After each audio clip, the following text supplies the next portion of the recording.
এই, তুই আমাকে বিয়ে করেছিস কেন? আর আজ আমাদের বাসরাত, তবু একটা পাপ্পিও দেস না। মুখ অন্যদিকে ঘুরিয়ে রেখেছিস। কোথায় ভেবেছিলাম বর এই করবে সেই করবে, শাকচুটি বান্ধবীদের কথার সাথে কোনো মিল দেখতে পাচ্ছি না। এদিকে হঠাৎ আমি বাসরাতে নতুন বউয়ের মুখে তুই নামক ডাকটা শুনে খানিকটা অবাক হলাম। কি হলো, কিছু বলছিস না কেন? বিয়ে কেন করেছিস? কিছু করবি না? না করলে ফল কাটা ছুরি গলায় চালিয়ে দেব। এই, তুই ভয় পাচ্ছিস কেন? ছুরি তো চালাবো আমার গলায়, আর ফাঁসি হবে তোর। সরি, তুই করে বলে ফেললাম। আচ্ছা বাদ দেন ওইসব, তাকান আমার দিকে। আমার বুকের ঠিক বাম পাশটা একটা তিল আছে। বুকের বাম পাশে তিল থাকলে নাকি বর অনেক রোমান্টিক হয়। পিচ্ছি বউয়ের মুখে এসব কথা শুনে আমি বিস্ময়ের দৃষ্টিতে তাকিয়ে বলতে লাগলাম, মানে কি বলছেন এসব? এসব কি বলতে হয়? চুপচাপ ঘুমান, নইলে নিচে শুতে হবে। বয়স 15 হবে কিনা সন্দেহ আছে, কথা বলে কি এক একটা। হায় আল্লাহ, কি বলেন আপনি? আপনি আমার স্বামী। ভাবি বলেছে স্বামীর কাছে সব বলতে হয়। আচ্ছা আরও কোথায় কি আছে বলবো কি? জানেন, আমার না নাভির কাছে। আল্লাহ আমাকে বাঁচাও, মেয়েটা তো দেখছি আমায় পাগল বানিয়ে ছাড়বে। এই পিচ্ছি, চুপ করবে তুমি? শুনেছি বাসর ঘরে নাকি এই হয় সেই হয় স্বামী স্ত্রীর মাঝে। আপনি তো দেখছি কিছুই করছেন না। একটা কিস তো করতে পারেন। ছাই রোমান্টিক আপনি। আচ্ছা জড়িয়ে নিতে তো পারেন। তা না করে মাঝখানে কোলবালিশ দিয়ে রেখেছেন। কার কাছে শুনেছ? কেন, ভাবির কাছে। আর কি শুনেছ? ভাবি বলেছে স্বামী যেমন যেমন যেমন করতে বলে তেমনই করতে। ও আচ্ছা, খুব ভালো তোমার ভাবিটা। এখন তুমি ঘুমিয়ে যাও। তোমার ভাবি বলেছে না স্বামী যা বলেছে তাই করতে, সো তাড়াতাড়ি ঘুমিয়ে যাও। তাহলে ঘুমাবো? বাসর রাতে নাকি ঘুমায় না? তুমি কি আমাকে ড্রপ দিচ্ছ? আচ্ছা কোলবালিশটা সরাও, মাঝখানে ইন্ডিয়া পাকিস্তান করে রাখছে। এই পিচ্ছি, চুপ করবে? আমার জীবনটা নরক বানাতে এসেছে। ঘুমা বলছি। বাসরাতে কত কি করে শুনেছি, স্বামী আর স্ত্রী, আর আমাকে ঘুমাতে বলছো। আচ্ছা একটা আইডিয়া শুনবেন আপনি? আবার আইডিয়া? আচ্ছা বলো কি বলবে। বাসরাতে কি কি করে আপনি বলেন, আমি সব করব। আইডিয়াটা চমৎকার না? এই কতবার বলবো আমি তোকে স্ত্রী হিসেবে মানি না, তারপরও এত প্যাচ প্যাচ করছিস কেন? আপনি না মানলে কি হবে, আমি আপনাকে মনে প্রাণে স্বামী হিসেবে মানি। বাঙালি মেয়েদের একবারই বিয়ে হয়। যখনই আল্লাহ তাআলার কালাম পড়ে 3 বার কবুল করে বলেছি, তখন থেকেই আপনাকে স্বামী হিসেবে গ্রহণ করেছি। শুধু ইহকালে নয়, পরকালেও আপনাকে স্বামী হিসেবে আল্লাহর কাছে চাইব। আচ্ছা এখন তুমি ঘুমাবে নাকি নিচে নামিয়ে দিব? যত সব, জীবনটাই শেষ করে দিয়েছে। বিয়ে নিয়ে কত স্বপ্ন ছিল আমার, ছিল বাসর রাত নিয়ে কত পরিকল্পনা, কিন্তু কপালে যে বাচ্চা মেয়েটাকে বিয়ে করতে হবে তা কখনোই জানতাম না। আচ্ছা একটা পাপ্পি দিই আপনাকে। এই বলে মেয়েটি আমার মুখের কাছে মুখ নিয়ে ঠোঁটের সাথে ঠোঁট মিলিয়ে দিল, আর সাথে সাথে আমার চোখ জোড়া বন্ধ হয়ে গেল। পিচ্চির নাকের গরম শ্বাস জানান দিচ্ছে পিচ্চিটা কতটা কাছে চলে এসেছে আমার। তখন আমি ধাক্কা দিয়ে সরিয়ে ঠাস ঠাস করে চর বসিয়ে দিলাম। এই মেয়ে, বাসরাতের শখ জেগেছে, নাকে টিপ দিলে দুধ বের হয়, আর সে কিনা বাসরাত নিয়ে লাফালাফি। যত সব, হিটলারটা আমার জীবনটা এভাবে নষ্ট করে দিবে কখনো ভাবিনি। আপনি ভুল বলেছেন, নাকে চাপ দিলে দুধ বের হয় না, নাকে টিপ দিলে। থাক বলবো না, পচা কথা। আল্লাহ কই রাখছো আমায়? এই ডেবিল মেয়ে, চুপ করবি? পিচ্ছি হয়ে এত কথা বলতে হয় না। সত্যি বললে ডেবিল হয়ে যায়, আর আমি পিচ্ছি না। আমার বয়স 14 বছর 3 মাস 17 দিন। নাক টানতে টানতে বলল মেয়েটা। তারপর আমি মনে মনে ভাবছি মেয়েটাকে মারা ঠিক হয়নি, কিন্তু কি করব, পিচ্ছি মেয়েটার জন্য হিটলারটা আমার ভবিষ্যৎটাই নষ্ট করে দিল। আচ্ছা আপনি ঘুমান। আর হাতে ব্যথা পেয়েছেন কি?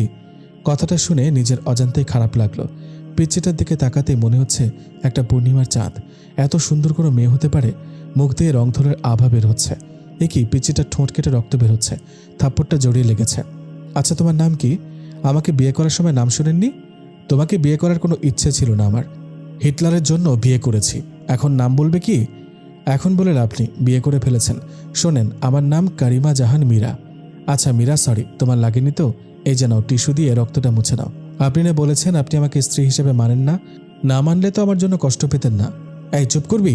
তোকে স্ত্রী হিসেবে কোনোদিন মানি না, আর মানবও না। কাউকে টিস্যু দেওয়া মানে তাকে বউ হিসেবে মেনে নেওয়া না। এই বলে বালিশটা নিয়ে চলে গেলাম সোফাতে। আর একটু থাকলে আমি পাগল হয়ে যাব। কই যাচ্ছেন আপনি? জাহান্নামে যাচ্ছি। চুপচাপ ওখানে শুয়ে থাকবি, নইলে তোকে ফ্লোরে শুয়ে থাকতে দিব। আচ্ছা ঠিক আছে। তারপর বাতিটা অফ করে শুয়ে শুয়ে ভাবছি, হিটলার আমার জীবনটাকে এভাবে নষ্ট করে দিবে। তুবা শুনলে বাসায় এসে আমাকে খুন করবে, নইলে সে নিজে গাড়ির নিচে পড়ে মরবে। বারবার তুবার কথা মনে পড়ছে। দুজন দুজনকে নিয়ে কত স্বপ্ন দেখেছি, আর মাঝখানে হিটলারটা পিচ্চি মেয়েটাকে বিয়ে করিয়ে দিল। ও আচ্ছা, আপনাদের তো পরিচয়টাই দেওয়া হয়নি। আমি কাব্য আহমেদ, অনার্স কমপ্লিট করে বাবার মানে হিটলারের হোটেলে খাচ্ছি। হঠাৎ রুমের বাতি কে যেন জ্বালিয়ে দিল। এই পিচ্চি, কি করো? কেন দেখতে পাচ্ছেন না আপনি? আরে কাপড় খুলছো কেন? আমি কাপড় পরে ঘুমাতে পারি না। যত সব, এই কাপড় পরো। আর যদি কাপড় খুলতে দেখেছি কি যে করব। হ্যাঁ, আপনি না বললেন ঘুমাতে, এত ভারী কাপড় পরে কেউ ঘুমায়? কেউ যদিও বা না ঘুমায়, তুই ঘুমাবি। ঘুমা বলছি। বাবা, আমার স্বামী আমাকে কাপড় খুলতে দেয় না। কথাটা বলতেই মুখটা চেপে ধরলাম। এই তোমার কি হয়েছে? এসব কি বাবাকে বলতে হয়? তো কি করব, কাপড় পরে ঘুমাতে পারি না, তাই বাবাকে ডাক দিচ্ছি। বাবা বলেছে যদি কোনো সমস্যা হয় বাবাকে বলতে। আচ্ছা তাহলে কাপড় খুলেই ঘুমাও। দাঁতে দাঁত চেপে বললাম। কথাটা বলতে দেরি হয়েছে, মেয়েটা কাপড় খুলতে দেরি হচ্ছে না। বুঝিয়ে সুঝিয়ে কোনো রকম কাপড়টা গায়ে রাখতে বলে এসে ঘুমিয়ে পড়লাম। সকালবেলা নুসরাত দরজা ধাক্কাচ্ছে আর ভাবি ভাবি করছে। নুসরাতের ডাকে ঘুম ভাঙতে চেয়ে দেখি সকাল হয়ে গেছে, তাই তাড়াহুড়ো করে বালিশটা নিয়ে বিছানায় রাখতেই দেখি মীরার কাপড় নিচে পড়ে আছে। আল্লাহ, এ কেমন বউ কপালে জুটল! শাড়ি পরে ঘুমাতে পারে না। এই ওঠো, অন্যদিকে তাকিয়ে বললাম। ও, কি হয়েছে মা? ওই আমি তোর মা। এই বলে জোরে ধাক্কা দিতে মীরার ঘুম ভেঙে যায়। কি হয়েছে? কাপড় পরে নাও। এখন আবার বলো না আমি কাপড় পরতে পারি না। হ্যাঁ, আমি তো সত্যি সত্যি কাপড় পরতে পারি না, আপনি পরিয়ে দেন। আমি পরাতে পারি না, বড় বড় কথা তো বলতে পারো। আমি ছোট না, কাপড়টাই পরতে পারো না। আর হ্যাঁ, কাপড় পরাতে পারলেও আমি তোমাকে কাপড় পরিয়ে দেব না, নিজে পরে নাও। বাবা, ও বাবা, আপনার ছেলে আমাকে শাড়ি পরিয়ে দেয় না। হেই, তুই চুপ করবি? চুপ। হ্যাঁ, আমি বাবাকে বলবো তুমি রাতে শাড়ি টেনে হিচড়ে খুলে এখন পরিয়ে দিচ্ছ না। কি?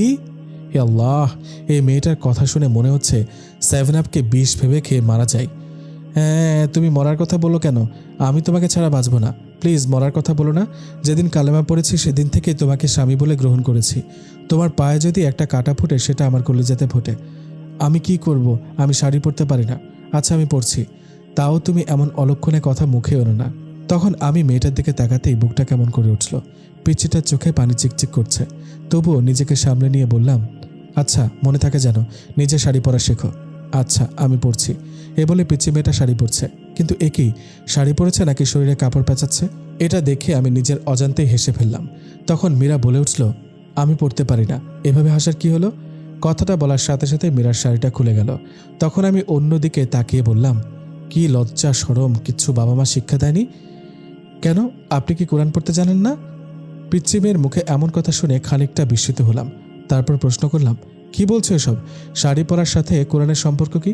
কেন, আপনি কি জানেন না আল্লাহ তাআলা বলেছেন স্বামী স্ত্রী একে অন্যের পোশাক স্বরূপ? আমি ছোট মানুষ, শাড়ি পরতে পারি না, কোথায় আপনি পরিয়ে দিবেন তা না করে অন্যদিকে ফিরে আছেন। আমার শরীরের প্রতিটা অঙ্গ বৈধভাবে দেখতে পারবেন আপনি। এখানে অন্য দিকে ফিরে তাকানোর কি আছে? দেন না আমাকে শাড়ি পরিয়ে। কাঁদো কাঁদো ভাব নিয়ে কথাটা বলল মীরা। পিচ্চিটার কথা শুনে আমি পিচ্চির দিকে তাকালাম। পিচ্চিটা লজ্জা লাল হয়ে গেছে, চোখ বুজে আছে। এবার আমি শাড়িটা খুলে সুন্দর করে কুঁচি দিয়ে পরিয়ে দিচ্ছি। মেয়েটা চোখ বন্ধ করে আছে। লজ্জায় পিচ্চির সুন্দর মুখটা লাল টমেটো হয়ে গেছে। লজ্জা পেলে যে পিচ্চিটাকে এত সুন্দর লাগে, না দেখলে হয়তো আমার অজানাই থেকে যেত। তারপর ফ্লোরে পড়ে থাকা শাড়িটা হাতে সম্পূর্ণ কুচি দেওয়ার পর নাভির কাছে গুজে দেওয়ার সময় কেমন যেন কেঁপে উঠল। পিচ্চির নিঃশ্বাস ভারী হয়ে আসছে, ঠোঁট দুটি কাঁপছে। এদিকে আমি আর নিজেকে কন্ট্রোল করতে পারছি না। পিচ্চির ঠোঁট দুটা হঠাৎ আমার ঠোঁটের সাথে মিশে যাওয়ার আগেই আমার হাতটা ধরে ফেলল। কি হলো? প্লিজ আর না, আমি আর পারছি না। শরীরটা থরথর করে কাঁপছে। কেন, কি হয়েছে? শরীর খারাপ করলো নাকি? না। এ বলে শাড়ির কুচিটা হাতে নিয়ে নিজেই গুজে দিয়ে বলল, হাতারাম, কিচ্ছু বোঝে না, কোথায় হাত দিলে কি হয়? বলেই রুম থেকে বেরিয়ে গেল মীরা। পিচ্চিটার কথা শুনে ফ্লোরে বসে পড়লাম আমি। আর কিছুক্ষণ পর রুম থেকে বের হতেই সবাই হাঁ করে তাকিয়ে আছে আমার দিকে। আমি কি চিড়িয়াখানার বান্দর যে এভাবে সবার তাকিয়ে দেখা লাগবে? মনে মনে ভাবছি, হিটলারটা আমার জীবনটা নষ্ট করে দিয়ে কিভাবে হাঁ করে তাকিয়ে আছে দেখো। আমার কথা শুনে সবাই একসাথে হেসে দিল। পিচ্চিটা মুখ ধরে হাসছে, ইচ্ছা করছে সবগুলো দাঁত ভেঙে দিই। কিভাবে হাসছে? সত্যি কি বিয়ে করে চিড়িয়াখানার বান্দর হয়ে গেলাম? এরপর সবাইকে উদ্দেশ্য করে বললাম, কি হলো, সবাই হাসছো কেন? বলবে তো? ভাইয়া তুমি তো ঠিকমতো লিপস্টিক দিতে পারো না। ভাবি, তুমি ভাইয়াকে সুন্দর করে সাজিয়ে দিও, নুসরাত মীরাকে উদ্দেশ্য করে বলল। এদিকে সবকিছু যেন আমার মাথার উপর দিয়ে যাচ্ছে, আমি কিছুই বুঝে উঠতে পারছি না। সবাই হাসছে। আরে তোমরা সবাই কেন হাসছো তা তো একবার বলবে? বুঝতে পারছি না। ওই জান্নাত, ফাজলামি না করে বল কি হয়েছে? আমি কি বিয়ে করে জোকার হয়ে গেলাম নাকি? আর তোরা যেভাবে হাসছিস মনে হচ্ছে আমি চিড়িয়াখানা থেকে বের হয়ে আসলাম। ভাইয়া তোমার মুখে লিপস্টিক লেগে আছে, যাও ফ্রেশ হয়ে আসো। মানে? রাতে পিচ্চিটা এমন কাজ করেছে, নিজের উপর নিজেরই রাগ হচ্ছে। পিচ্চিটাকে দেখি মিটমিট করে হাসছে আর মনে মনে ভাবছে, এখন কেমন লাগে রাতে আমাকে ঠকানোর ফল। পিচ্চিকে ঠকালে আল্লাহ বিচার করে। তারপর আমি দৌড়ে চলে গেলাম ওয়াশরুমে, ফ্রেশ হয়ে ব্রেকফাস্ট করে নিলাম। তারপর আবার রুমে চলে আসলাম। আর এভাবে দিন পার। সন্ধ্যাবেলায় ফোনটা ক্রিং ক্রিং করে বাজছে। আমি ফোন ধরতে ওপাশ থেকে চাপা কান্নার আওয়াজ। ফোনের ওপাশ থেকে কোনো কথা আসছে না, শুধু চাপা কান্নার আওয়াজ ছাড়া। বুকের ভেতরটা হাহাকার করছে, কলিজাটা ক্ষত বিক্ষত হয়ে যাচ্ছে, কারণ ফোনের ওপাশে যে মানুষটি কান্না করছে সে আর কেউ নয়, আমার ভালোবাসার মানুষ সাথী। নিজের অজান্তে চোখ থেকে টুপটাপ করে পানি পড়ছে। এভাবে প্রায় 5 মিনিট পর ওপাশ থেকে সাথী বলল, কি অপরাধ করেছিলাম? কেন করলে আমার সাথে এমন? আমি তো তোমার পায়ের নিচে এক টুকরো জায়গা চেয়েছিলাম, কিন্তু তুমি আমার কলিজাতে ছুরি চালিয়ে দিয়ে বিয়ে করে নিলে। আমাদের 3 বছরের রিলেশনশিপ কিভাবে ভুলবো? তাই সিদ্ধান্ত নিয়েছি সুইসাইড করব। যে জীবনে আমার ভালোবাসার মানুষকে পাবো না, সে জীবন রেখে কি করব? সাথীর মুখে সুইসাইডের কথা শুনে হঠাৎ আমি থমকে গেলাম। আমার মনে হচ্ছে কেউ যেন আমার বুক থেকে কলিজাটা বের করে নিচ্ছে। কি বলবো কিছু ভাবতে পারছি না। তখন সাথীকে বললাম, কিভাবে আমার আর মীরার বিয়ে হয়েছে, আর কেন আমি বিয়েটা করলাম। সাথীকে বললাম, ওই মেয়েকে কাবিনের 6 লক্ষ টাকা দিয়ে আগামী 6 মাসের মাঝে ডিভোর্স দিয়ে দেব বলে সাথীকে একটা পাপ্পি দিয়ে ফোনটা রেখে দিলাম। কিন্তু ফোন রেখে পেছন দিকে তাকাতে দেখি পিচ্চিটা আমার পেছনে দাঁড়ানো, চোখ থেকে অশ্রু গাল গড়িয়ে পড়ছে। আমি ফিরে তাকাতেই দৌড়ে রুমে গিয়ে দরজা লক করে দিল। যাবার আগে বলে গেল সে এ জীবন রাখবে না। আমি যাওয়ার আগে দরজা লক করে দিল পিচ্চিটা। খুব ভয় হচ্ছে এখন। তারপর আমি আস্তে আস্তে দরজার কাছে গিয়ে বললাম, পিচ্চি প্লিজ, পিচ্চি বউ দরজা খোলো। আর এমন কথা বলবো না, খুব কষ্ট হচ্ছে, প্লিজ দরজাটা খোলো। কিন্তু পিচ্চিটা দরজা খুলছে না। তখন একবার মনে মনে ভাবলাম, মা বাবাকে ডাক দিই, পিচ্চিটা যদি কিছু করে ফেলে। তারপর আমি যখনই মাকে ডাক দিব তখনই পিচ্চিটা দরজা খুলে বলল, কি বললা? আমি তোমার পিচ্চি বউ? তুমি কি করে ভাবলে আমি সুইসাইড করব আর ওই শাকচুনিটা তোমার সাথে ঘর করবে? আমি তোমায় ছাড়ছি না, তবে আমি শ্বশুরকে বলে দেব, বলবো তুমি এক শাকচুনিকে বলেছো যে তুমি তাকে বিয়ে করবে, আমাকে ডিভোর্স দেবে। আর না না, তেমন কিছুই না, আমি তো মজা করেছি। আমার বউটা কত কিউট। হ্যাঁ, মিথ্যা গুছিয়ে বলতে হয়, আমাকে ঠপ দিচ্ছ। আমি বাবাকে বলেই দিব ঠিকই, দেখো। প্লিজ মীরা বলো না। বলবো না, তবে একটা শর্ত আছে। কিসের শর্ত? আমাকে 5 মিনিট কিস করতে হবে। হোয়াট? কিস? না, লিপ কিস। সম্ভব না, প্লিজ পাগলামি করো না। কি করব? আমি না তোমার বউ? বাসরাতে কিছু করেছ? না বিড়াল মেরেছ? নাকি অন্য কিছু? একটা বিড়াল ধরে মারলে কি এমন ক্ষতি হতো? ভাবি তো বলে দিল ঠিকমতো বিড়াল মারতে, এখন আবার লিপ কিসও করতে চাচ্ছ না? আমি ছোট বলে ঠকাচ্ছ? আমি বাবাকে সব বলে দিব, বলবো যে তুমি। আচ্ছা এক্ষুনি বলছি। বাবা, ও বাবা। কথাটা বলার আগেই শত অনিচ্ছা থাকা সত্ত্বেও ও যা চাইলো তাই করে ফেললাম। পিচ্চিটা শক্ত করে জড়িয়ে ধরে আছে আমায়, আমি ছাড়তে চেয়েও ছাড়াতে পারছি না। তখন হঠাৎ করে দরজার বাইরে থেকে জান্নাত ডাকছে। জান্নাত দরজা ধাক্কা মেরে খোলার সাথে সাথেই আমি মীরাকে নিজের কাছ থেকে ছাড়িয়ে নিলাম। তারপর জান্নাত এসে বলল যে বাবা আমাকে আজ অফিসে যেতে বলেছে। তারপর জান্নাতকে আমি বললাম, বাবাকে বল আমি অফিসে যাচ্ছি। তারপর রেডি হয়ে বাসা থেকে বের হয়ে স্বস্তির নিঃশ্বাস নিলাম, পিচ্চিটার হাত থেকে বাঁচলাম। তখন গাড়িতে থাকা অবস্থায় একটা মেসেজ আসলো। মেসেজে লেখা, ইমোতে আসো। ইমোতে গিয়ে দেখি সাথী হাত কেটে পিকচার দিয়েছে। সাথে সাথে ফোন দিলাম। কতক্ষণ রিং হওয়ার পর ফোন ধরল সাথী। এই পাগলি, এমনটা কেউ করে? আমি কাকে নিয়ে বাঁচবো? আমি যে তোমাকে ছাড়া বাঁচবো না। কি করব? তোমার বউ হয়ে তোমার বাড়িতে আমার যাওয়ার কথা ছিল। নিজের ভালোবাসার মানুষ অন্যের বুকে, যাকে নিজের থেকে বেশি ভালোবাসলাম, আজ সে আমার না। কেন যে আল্লাহ তাআলা আমাকে এসব দেখার জন্য বাঁচিয়ে রেখেছে। আমি সত্যিই বাঁচতে চাই না কাব্য। যে জীবনে তোমাকে পাবো না সে জীবন রেখে লাভ কি বলো? প্লিজ সাথী, থামবে তুমি? আমার যে আর সহ্য হচ্ছে না। তুমি আজ বিকেলে প্লিজ আমার সাথে পার্কে দেখা করো। আচ্ছা, 4টায় দেখা করব। এদিকে অফিস শেষ করে 4টায় পার্কের দিকে রওনা দিলাম। পার্কে গিয়ে দেখি সাথী নীল শাড়ি পরে বসে আছে। তারপর আমিও সাথীর পাশে গিয়ে বসলাম। বাতাসে সাথীর চুল থেকে মাতাল হাওয়া আসছে। আমার বসা দেখে সাথী আমার দিকে চেয়েই কেঁদে দিল। সাথীর চোখ থেকে টুপটুপ করে পানি পড়ছে, মনে হচ্ছে আমার হৃৎপিণ্ডে রক্তক্ষরণ হচ্ছে। সাথীর কালো কালো চোখজোড়া চোখের পানিতে লেপ্টে আছে, চোখগুলি ফুলে গিয়েছে। হাতের দিকে তাকাতেই কলিজাটা কেঁপে উঠল। সাথী হাতে ব্যান্ডেজ, বুঝতে বাকি রইল না যে এটা সাথীর পাগলামি। চোখ দিয়ে অনবরত পানি আসছে। কিভাবে ভুলবো 3 বছরের ভালোবাসা? এই তুমি কাঁদছো কেন? তুমি না আমার প্রাণ, আর কত কষ্ট দিবে জানো? যখন শুনেছি তোমার বিয়ে হয়ে গেছে মনে হয়েছে প্রাণটাকেও বের করে নিয়ে নিচ্ছে। কত স্বপ্ন দেখেছিলাম তোমাকে নিয়ে, আজ সব শেষ। আমায় একটু বুকে নেবে? কাঁদতে কাঁদতে কথাটা বলল সাথী। সাথীর বলতে দেরি হয়েছে, পাগলিটাকে শক্ত করে জড়িয়ে নিতে দেরি হয়নি। বুকটা কেমন যেন ভেজা ভেজা লাগছে। পাগলিটার চোখের পানিতে গায়ের শার্টটা ভিজে যাচ্ছে। পাগলিটা এমনভাবে জড়িয়ে ধরে আছে, মনে হচ্ছে ছোট্ট বাচ্চা ভয় পেলে যেভাবে আঁকড়ে ধরে থাকে সেভাবে জড়িয়ে আছে আমায়। এভাবে কিছুক্ষণ জড়িয়ে থাকার পর বললাম, কি হলো, আর কতক্ষণ জড়িয়ে ধরে থাকবে আমায়? সবাই ফ্যাল করে তাকিয়ে আছে আমার দিকে। কি করব, তোমার বুকটাতেই যে আমার ঠাঁই। জানো কাব্য, প্রতি রাতে স্বপ্নে দেখতাম তোমায় নিয়ে, কতটা ভালোবাসতাম তোমায়, কিন্তু আজ তুমি অনেক কাছে থেকে অনেক দূরে। কাব্য, আমার কপালে একটা চুমু দেবে? খুব কাছে পেতে ইচ্ছে করছে তোমায়, দাও না প্লিজ। তারপর আমি পাগলিটাকে আবারও বুকে টেনে নিয়ে কপালে আলতো করে ভালোবাসার স্পর্শ এঁকে দিলাম। আচ্ছা কাব্য, তুমি না বলেছ ওই মেয়েকে ডিভোর্স দিবে? হ্যাঁ, তাহলে আমার মাথা ছুঁয়ে কসম করে ওকে ডিভোর্স দিবে। যদি ডিভোর্স না দাও তাহলে আমার মরা মুখ দেখবে। হঠাৎ সাথীর কথাটা যেন আমার কলিজাতে গিয়ে বিঁধল। নিজের অজান্তে সাথীর মাথায় হাত রেখে ওয়াদা করলাম মীরাকে ডিভোর্স দিব। কথাটা বলার সময় পিচ্চির মুখটা বারবার চোখের সামনে ভেসে উঠছিল।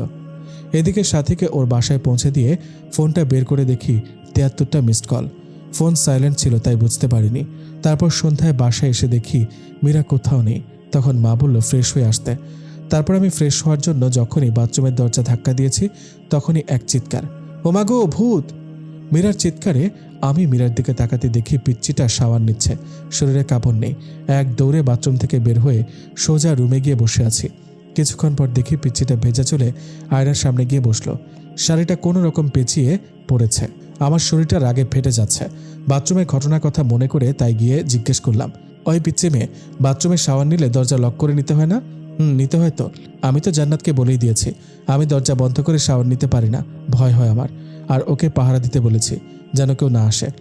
তখন আমি মনে মনে বলছি, এই জন্যই তো ডেভিল বোনটা ওয়াশরুমে যেতে দেখে মুচকি মুচকি হাসছিল। এদিকে পিচ্চিটার দিকে চেয়ে দেখি পিচ্চিটার চোখে কাজল দিতে গিয়ে চোখের নিচে লেপটে ফেলেছে। যতটা না রাগ হচ্ছে তার চেয়ে বেশি হাসি পাচ্ছে। এই গোমরা মুখো, হাসো কেন? আমি কি করব? কখনো কোনোদিন সাজিনি, কিন্তু তুমি আমাকে আদর করো না, ভালোবাসো না, তাই আমার লক্ষ্মী ননদিটা আমাকে এভাবে সাজতে বলেছে। কিন্তু আমি তো কাজল দিতে পারি না। দিয়ে দাও না, সেদিনের মতো শাড়ি পরিয়ে দাও না প্লিজ। পিচ্চিটার কথা শুনে আমার খুব রাগ হচ্ছে। বাবা যে কি দেখে পিচ্চিটাকে আমার ঘাড়ে চাপিয়েছে। এই পিচ্চি আরেকবার শাড়ি এবং কাজল দিয়ে দেওয়ার কথা বললে ঘর থেকে বের করে দিব। পিচ্চিটা কথা শুনে সাথে সাথে কান্না করে দিল আর হেঁচকে দিতে দিতে বলল, আমাকে তাড়িয়ে দিও না, তুমি তাড়িয়ে দিলে আমি কোথায় যাব? আমার যে কেউ নেই তুমি ছাড়া। তখন আমি কোনো জবাব না দিয়ে রুম থেকে বের হয়ে গেলাম। মা খাবার বেড়ে দিলে যখনই খাবার মুখে দেব তখনই বলল, কাব্য বাবা, মীরা মাটা খায়নি। মীরা বলেছিল তুই আসলে খাবে। জানিস বাবা, ছোট মেয়ে তো, সারাদিন এত করে বলার পরেও কিচ্ছু খায়নি। মেয়েটার মুখের দিকে তাকানো যায় না, ওকে নিয়ে একসাথে খা। মায়ের কথা শুনে নিজের অজান্তেই মনটা খারাপ হয়ে গেল পিচ্চি মেয়ের পাগলামি দেখে। আচ্ছা মা, তুমি বসো, আমি মীরাকে নিয়ে আসছি। এই বলে রুমে গিয়ে দেখি পিচ্চিটা ড্রেসিং টেবিলের সামনে বসে এখনো কাঁদছে। এই মীরা, তুমি খাওনি কেন? স্বামীকে ছাড়া কোনো স্ত্রী খায়? আচ্ছা চলো একসাথে খাবো। আর হ্যাঁ, আজকের পর খাওয়ার সময় হলে খেয়ে নিবে, আমার জন্য অপেক্ষা করতে হবে না। না, আমি খাবো না, তুমি একটা পচা, আমাকে আদর করো না। খেতে পারি, তার আগে আমার চোখে কাজল দিয়ে দেবে, কালকের মতো শাড়ি পরিয়ে দেবে। জানো, তোমার স্পর্শ আমার অঙ্গ জুড়ে থাকে, তুমি বুঝো না তোমার স্পর্শে আমি কতটা শিহরিত। তারপর নিজের অনিচ্ছা সত্ত্বেও পিচ্চিটার চোখে কাজল এবং শাড়ি পরিয়ে দিলাম। রাতে একসাথে খেয়ে একটা বালিশ আর চাদর নিয়ে আমি ফ্লোরে শুয়ে পড়লাম, পিচ্চিটাকে খাটে শুতে দিয়ে। এদিকে পিচ্চিটা খাটে শুয়ে থাকার জন্য বললেও ধমক দিতে আর কিছু বলেনি। এদিকে রাতে ঘুমিয়ে গেছে, হঠাৎ বুকটা ভারী ভারী লাগছে। চোখ খুলতেই ভূত দেখার মতো ভয় পেলাম, কারণ মীরা আমার বুকে শুয়ে আছে। চাঁদের আলো জানলার কাঁচ ভেদ করে পিচ্চিটার মুখে এসে পড়েছে। এত মায়াবী লাগে কোনো মেয়েকে চাঁদের আলোয়, তা আমার জানা ছিল না। না দেখলে অজানেই থেকে যেত। তখন হঠাৎ সাথীর কথা মনে হতেই পিচ্চিটাকে বুক থেকে সরিয়ে দেওয়ার জন্য ধাক্কা দিতে আরো শক্ত করে জড়িয়ে ধরল। এই কি করছো, ওঠো বলছি। কিন্তু মীরা ঘুমের মাঝেও চোখ খুলতে খুলতে বলল, আমার স্বামীকে জড়িয়ে ধরে আছি, এতে খারাপের কি? আমার অধিকার আমি আদায় করে নিব। তখন আমি মীরাকে বুক থেকে ছাড়িয়ে কষে একটা থাপ্পড় দিয়ে বলতে লাগলাম, তোকে বলেছি না আমাকে স্বামী না ভাবতে, কেন জড়িয়ে ধরে থাকিস? আমি বলেছি না তোকে ডিভোর্স দিয়ে দেব? কথাটা বলতে খাটে চলে গেল মীরা। আমি আবার গভীর ঘুমে হারিয়ে গেলাম। এদিকে ঘড়ির কাঁটা 1টা বাজতেই মীরা ঘুম থেকে উঠে সুন্দরভাবে অজু করে 2 রাকাত নামাজ শেষ করে মোনাজাত ধরে বলতে লাগলো, হে পরওয়ারদিগার আমার আল্লাহ, তুমি তো সর্বশক্তিমান, তোমার হুকুম ছাড়া গাছের একটা পাতাও নড়ে না, তুমি ছাড়া তো আমার কষ্ট বোঝার মতো কেউ নেই। এই মধ্যরাতে পৃথিবীর সবাই যখন গভীর ঘুমে, তখন তোমার অভাগী বান্দিটা তোমার দরবারে 2টি হাত তুলেছে। তুমি কি দেখো না আল্লাহ, আমি আমার স্বামীকে কতটা ভালোবাসি। আমার বুক থেকে আমার স্বামীকে তুমি কেড়ে নিও না। তোমার পবিত্র কালাম পড়ে বিবাহ নামক পবিত্র বন্ধনে আবদ্ধ হয়েছে। এ বাঁধন ছিন্ন করো না, বাঁচব না আল্লাহ। ও আল্লাহ, আমার স্বামীর পায়ের নিচে জায়গাটুকু আমাকে ভিক্ষা দাও।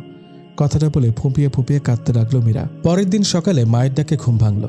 বাবা আজকে অফিসে যেতে না বলে মীরাকে কলেজে ভর্তি করে দিতে বলল। আমি বাবার কথায় না করতে পারি না, তাই অনিচ্ছা থাকা সত্ত্বেও ডিস্টার্বকে নিয়ে বাইকে করে রওনা দিলাম। তারপর কলেজের গেটে বাইক দাঁড় করানোর সাথে সাথেই যা দেখলাম তা দেখার জন্য আমি একেবারেই প্রস্তুত ছিলাম না। কিন্তু এখন আমি কি করব ভেবে পাচ্ছি না। সাথী কেমন করে যেন তাকিয়ে আছে আমার দিকে, মনে হচ্ছে এখনই বৃষ্টি নামবে।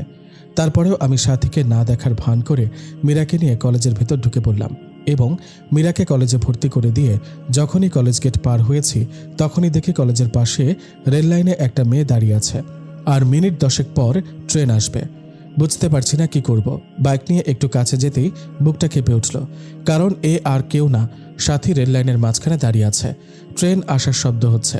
মিনিট 5 পর মাঝে ট্রেন আসবে। এদিকে আমি সাথীকে ডাকছি, সাথী চোখ বন্ধ করে আছে। আমার বাইক রেল লাইনের সাইডে পাথরের সাথে ধাক্কা লেগে হঠাৎ নিয়ন্ত্রণ হারিয়ে পড়ে যায়, আর বাইক পড়ে যায় আমার গায়ের উপর। আমি খুব করে চেষ্টা করছি আমার ওপর থেকে বাইক সরাতে, কিন্তু পারছি না। এদিকে দেখা যাচ্ছে ট্রেন প্রায় কাছে এসে পড়েছে। বুকের হার্টবিট বেড়ে যাচ্ছে। সাথীকে গলা চেঁচিয়ে ডাকছি, তারপরেও সাথী শুনছে না। না, এই দৃশ্য আমি সহ্য করতে পারবো না। মনে মনে আল্লাহ তাআলার কাছে সাহায্য চাচ্ছি। চোখ দিয়ে নীরবে অশ্রু ঝরছে, হাঁটু কেটে রক্ত বের হচ্ছে, বুকটা ফেটে যাচ্ছে। পাগলের মতো আল্লাহকে ডাকছি আর বাইক সরাতে চেষ্টা করছি। মনে মনে বলছি, হে আল্লাহ, আমাকে শক্তি দাও বাইক সরানোর। আমার হৃদয়টা রেললাইনের মাঝে। হে পরম করুণাময়, রহম করো তোমার বান্দাকে বলেই বাইক সরানোর জন্য চেষ্টা করছি। তারপর আল্লাহর নাম নিয়ে বাইকে জোরে একটা ধাক্কা দিতেই বাইক সরে যায় আমার ওপর থেকে। এদিকে ট্রেন প্রায় সাথীর কাছে এসে পড়েছে। আমি তখন দৌড়ে গিয়ে সাথীকে রাস্তা থেকে সরিয়ে তাড়াতাড়ি করে বুকে জড়িয়ে নিলাম। সাথী কাঁদছে, এদিকে এখনও আমার হাঁটু থেকে রক্ত বের হচ্ছে। সাথী কান্না করে করে আমার শার্ট ভিজিয়ে দিচ্ছে। তারপর সাথীকে বুক থেকে ছাড়িয়ে কষে একটা থাপ্পড় দিয়ে বললাম, এই পাগলি, কেন এমন পাগলামি করছো? জানো না তোমাকে ছাড়া আমি নিজেকে ভাবতে পারি না? কেন মরতে যাচ্ছিলে? আমি তো সেই কবেই মারা গিয়েছি তখনই যখন শুনেছি আমার ভালোবাসার মানুষ অন্য মেয়েকে বিয়ে করেছে। আমার চোখ দিয়ে আষাঢ়ের শ্রাবণ ধারা নেমেছিল। বিরহের অনলে প্রতিনিয়ত পড়ছি আমি। আমার দেহটা ছাড়া আত্মাটা সেই কবেই মরে গেছে। জানো, আজ যখন তোমার বাইকের পেছনে ওই মেয়েটাকে দেখলাম, কলিজাটা ফেটে যাচ্ছিল আমার। মনে হচ্ছে দম বন্ধ হয়ে মারা যাব। কাব্য, আমি তোমার পাশে অন্য কাউকে সহ্য করতে পারি না। কি করব? তোমাকে অন্য একজন জড়িয়ে থাকবে, আর আমি এটা কিভাবে দেখব? তাই ট্রেনের নিচে পড়ে তুমিহীনা এ জীবন নিঃশেষ করতে চেয়েছিলাম।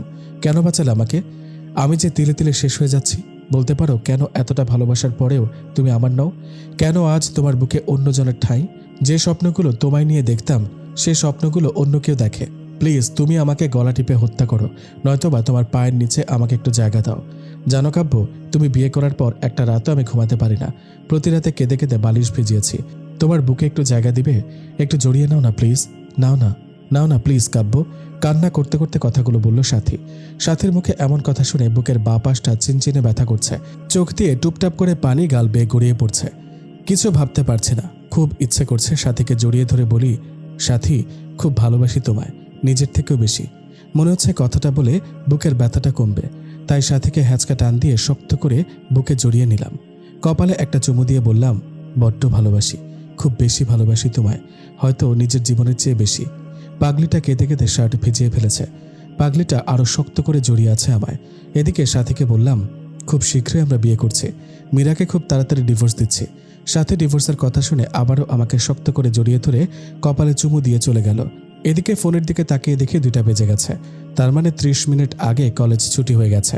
তারপর তাড়াতাড়ি বাইক স্টার্ট দিয়ে কলেজের সামনে যেতেই অবাক হয়ে গেলাম। অনেকগুলো মেয়ে জমা হয়ে আছে। কাছে গিয়ে দেখি মীরা ছোট বাচ্চার মতো কাঁদছে, আর কয়েকটা মেয়ে বোঝাচ্ছে। আমি কাছে যেতেই মীরা দৌড়ে এসে জড়িয়ে ধরে কাঁদতে কাঁদতে বলল, আমি আর কলেজে আসবো না। তুমি আমায় ভালোবাসো না? কখন কলেজ ছুটি হয়েছে?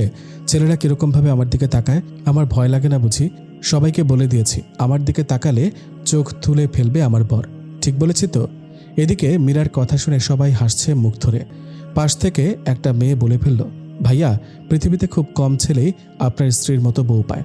একটা মেয়ে যে স্বামীকে এত ভালোবাসতে পারে, সারাটা দিন ক্লাসের মাঝে আপনার কথাই বলেছে। আপনি নিতে আসতে দেরি করেছেন বলে ছোট ছোট বাচ্চা মেয়ের মতো কাঁদছে, হাসিও পাচ্ছে আবার কান্নাও আসছে। এখনকার যুগের এমন মেয়েও পাওয়া যায়। তারপর আমি সবার কাছ থেকে মীরাকে নিয়ে বাইকে ওঠাতেই মীরা শক্ত করে জড়িয়ে ধরল, মনে হচ্ছে খুব ভয় পাচ্ছে। তারপর মীরাকে নিয়ে বাসায় আসার পর মাকে কান্না করে করে সব বলল।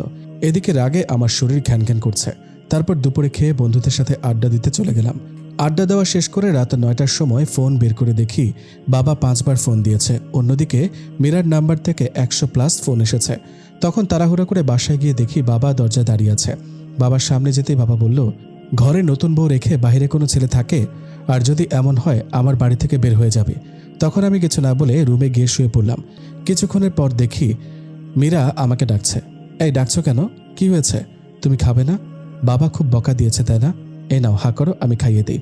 মীরা কথাটা বলে মুখের কাছে খাবার তুলে দিতেই একটা থাপ্পড় বসিয়ে দিলাম।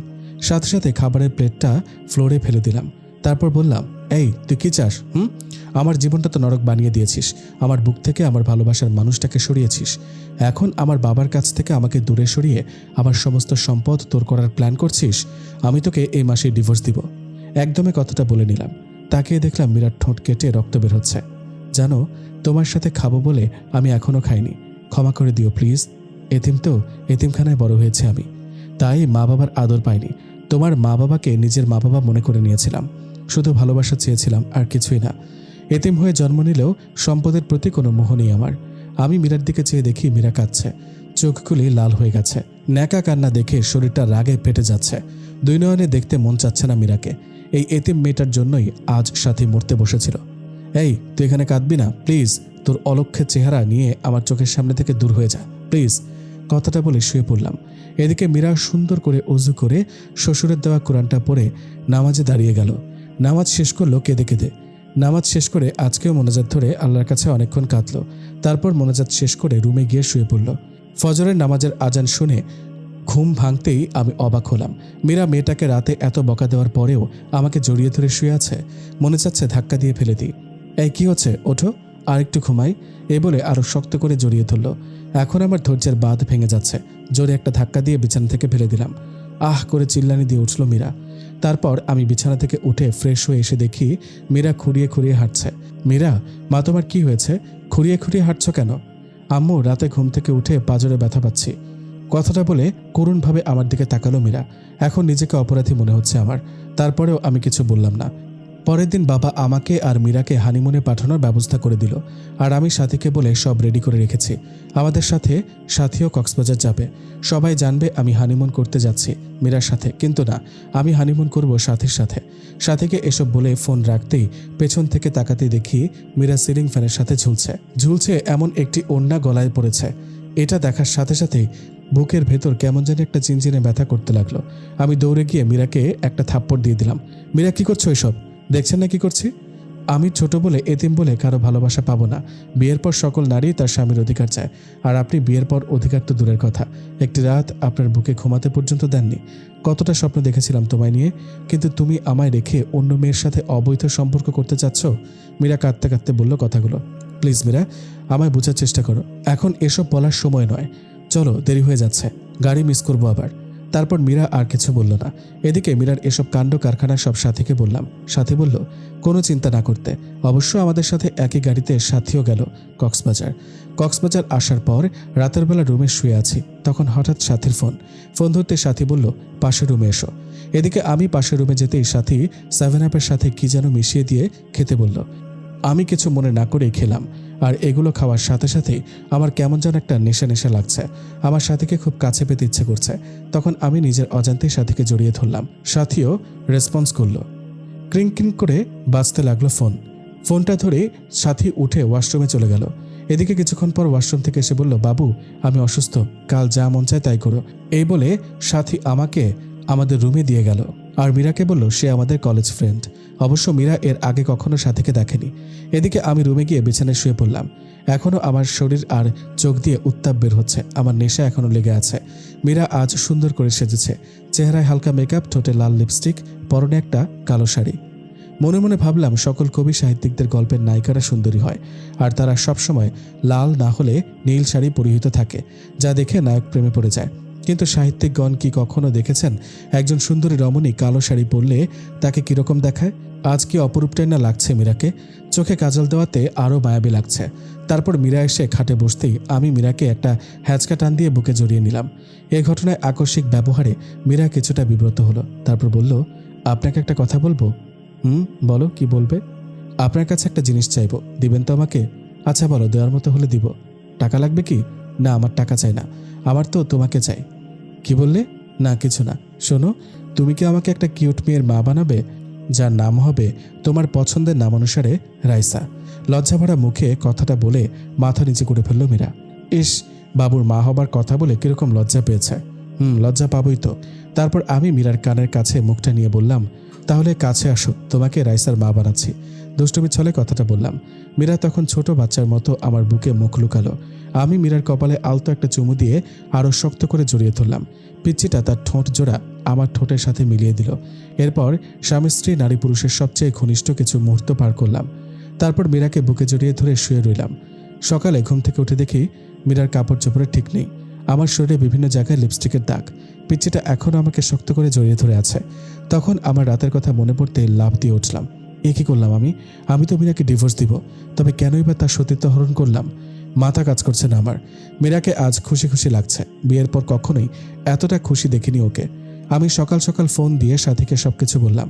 সাথী আমার কথা শুনে তেলে বেগুনে জ্বলে উঠল। সাথীকে বললাম, সবকিছু তোমার জন্য হয়েছে। তুমি যদি গতরাতে সে মেডিসিন না খাওয়াতে তাহলে এমনটি হতো না। আচ্ছা বাদ দাও, কোনো চিন্তা করো না। কাল সকালে একটা বিল দেবো, সেটা খাইয়ে দিও, তাহলে আর কোনো চিন্তা করতে হবে না। সাথীর কথা শুনে আমি বেশ অবাক হলাম, কিন্তু সাথী আমাকে ভালোবাসে, কথাও দিয়েছি সাথীকে বিয়ে করব। তাই আর কোনো কিছু চিন্তা না করে রাজি হয়ে গেলাম। পরের দিন রাতে একটা পিল নিয়ে মীরাকে বললাম, মীরা, এটা খেয়ে নাও তো পিলটা। কিসের পিল এটা? আমি তো সুস্থ, আপনি কিসের পিল খেতে বলছেন আমাকে? মীরা বলল। মীরা, তোমাকে মিথ্যা বলে লাভ নেই, ক্ষমা করে দিও। গতকাল রাতে তোমার সাথে যা যা হয়েছে তা নিছক একটি দুর্ঘটনা মাত্র। হ্যাঁ, আমি জানি গতকাল তুমি যা হারিয়েছ তা পৃথিবীর বিনিময়ে ফিরিয়ে দিতে পারবো না। আমি ডিভোর্স পেপার রেডি করে রেখেছি, তাই আমি চাই না আমার সন্তান তুমি গর্ভে ধারণ করো। চিন্তা করো না, ডিভোর্সের সাথে তোমাকে কাবিনের 20 লাখ টাকার একটা চেক দিয়ে দিচ্ছি, সময় করে ব্যাংক থেকে তুলে নিবে। আমার কথাটা শোনার সাথে সাথেই মীরা আমার দুটো পা জাপটে ধরে বলতে লাগলো, প্লিজ, আপনি আমার গর্ভের সন্তান নষ্ট করতে বলবেন না। আপনার মন চায় আপনি আরও একটা বিয়ে করেন। আমি কখনো কোনোদিন আপনার কাছে স্বামীর অধিকার চাইব না। আর আপনার বাড়িতে তো 2টা কাজের মেয়ে রাখছেন, আমাকে নিয়ে না হয় 3টা হবে। প্লিজ আমার সন্তানকে নষ্ট করে দিতে বলবেন না প্লিজ। আমি সারা জীবন আপনাদের বাসায় কাজের মেয়ে হয়ে থাকব, কোনো পারিশ্রমিক দিতে হবে না আমাকে। শুধু আমাকে ডিভোর্স দিয়েন না। আমার সন্তানটা যেন বলতে পারে আপনি তার বাবা। আমি চাই না আমার মতো আমার অনাগত সন্তানটা পিতৃহীন পরিচয়ে বড় হয়। প্লিজ একটা এতিমকে এভাবে ফিরিয়ে দেবেন না। আপনার পায়ের নিচে একটু জায়গা দেন, নয়তো গলা টিপে মেরে ফেলেন আমাকে। এই মীরা, কি করছো? পা ছাড়ো। দুঃখিত মীরা, আমি পারবো না। আমার জীবনে সাথী ছাড়া আর কেউ নেই। এখন পিলটা খেয়ে নিবে, আর যদি না খাও তাহলে মনে করব তুমি আমার বুকে পা রেখে তুমি গর্ভধারণ করবে। এখন তোমার ইচ্ছা, প্লিজ এমন কসম দিও না আমার কাছে যে তোমার স্থান সবার উপরে। পারবো না আমি তোমার বুকে পা রেখে সন্তানকে নিজের মাঝে বড় করতে। ক্ষমা করে দিও মীরা, এছাড়া আমার আর কোনো উপায় ছিল না। এই নাও পিল খাও। আচ্ছা দাও। এই বলে পিলটা হাতে নিয়ে নিল মীরা। চোখ থেকে টপ টপ করে পানি পড়ছে। করুণ দৃষ্টিতে তাকিয়ে আছে আমার দিকে। মনে মনে ভাবছে হয়তো আমি বলবো পিল খেতে হবে না মীরা, কিন্তু না, আমি কোনো কথা বললাম না। মীরা আমার দিকে তাকিয়ে থেকে বিষ যেমন করে মানুষ মুখে নেয় তেমনই করে মুখে নিয়ে নিল। গ্লাস থেকে একটু পানিও মুখে দিল। নিজের অজান্তে মনে হচ্ছে খুব বড় কোনো পাপ করে ফেললাম আমি। এদিকে বাবা ফোন করলো যে বাবা অসুস্থ, তাই বাড়ি ফিরে যেতে হবে। মনে মনে স্থির করে নিলাম বাড়িতে ফিরে ডিভোর্স পেপারের জন্য আবেদন করব। তারপর মীরাকে নিয়ে বাসায় ফিরলাম। এদিকে সাথী বলল যে মীরাকে আমাদের দুজনের মাঝ থেকে যত তাড়াতাড়ি সম্ভব সরিয়ে ফেলবে। আমি অনেক বোঝানোর পরেও সাথী বলল, সেদিন কক্সবাজারে মেয়েটা যা বলেছে সব শুনেছি আমি। আর সবচেয়ে বড় কথা হলো মেয়েটাকে তোমার বাবা অনেক স্নেহ করে। আমি তোমাদের বাড়ি রহিমের কাছে খবর পেয়েছি যে তোমার বাবা নাকি তোমার সম্পত্তি মীরার নামে লিখে দেবে। তাই আমাদের ভবিষ্যতের জন্য মীরাকে আমাদের পথ থেকে সরিয়ে দিবে। আমি তোমাকে না বলে প্রফেশনাল কিলারের সাথে কন্ট্যাক্ট করেছি। না সাথী, এ হতে পারে না। আমাদের ভালোবাসার জন্য একটা নিষ্পাপ জীবনকে হত্যা করব? না সাথী, এটা করা ঠিক হবে না।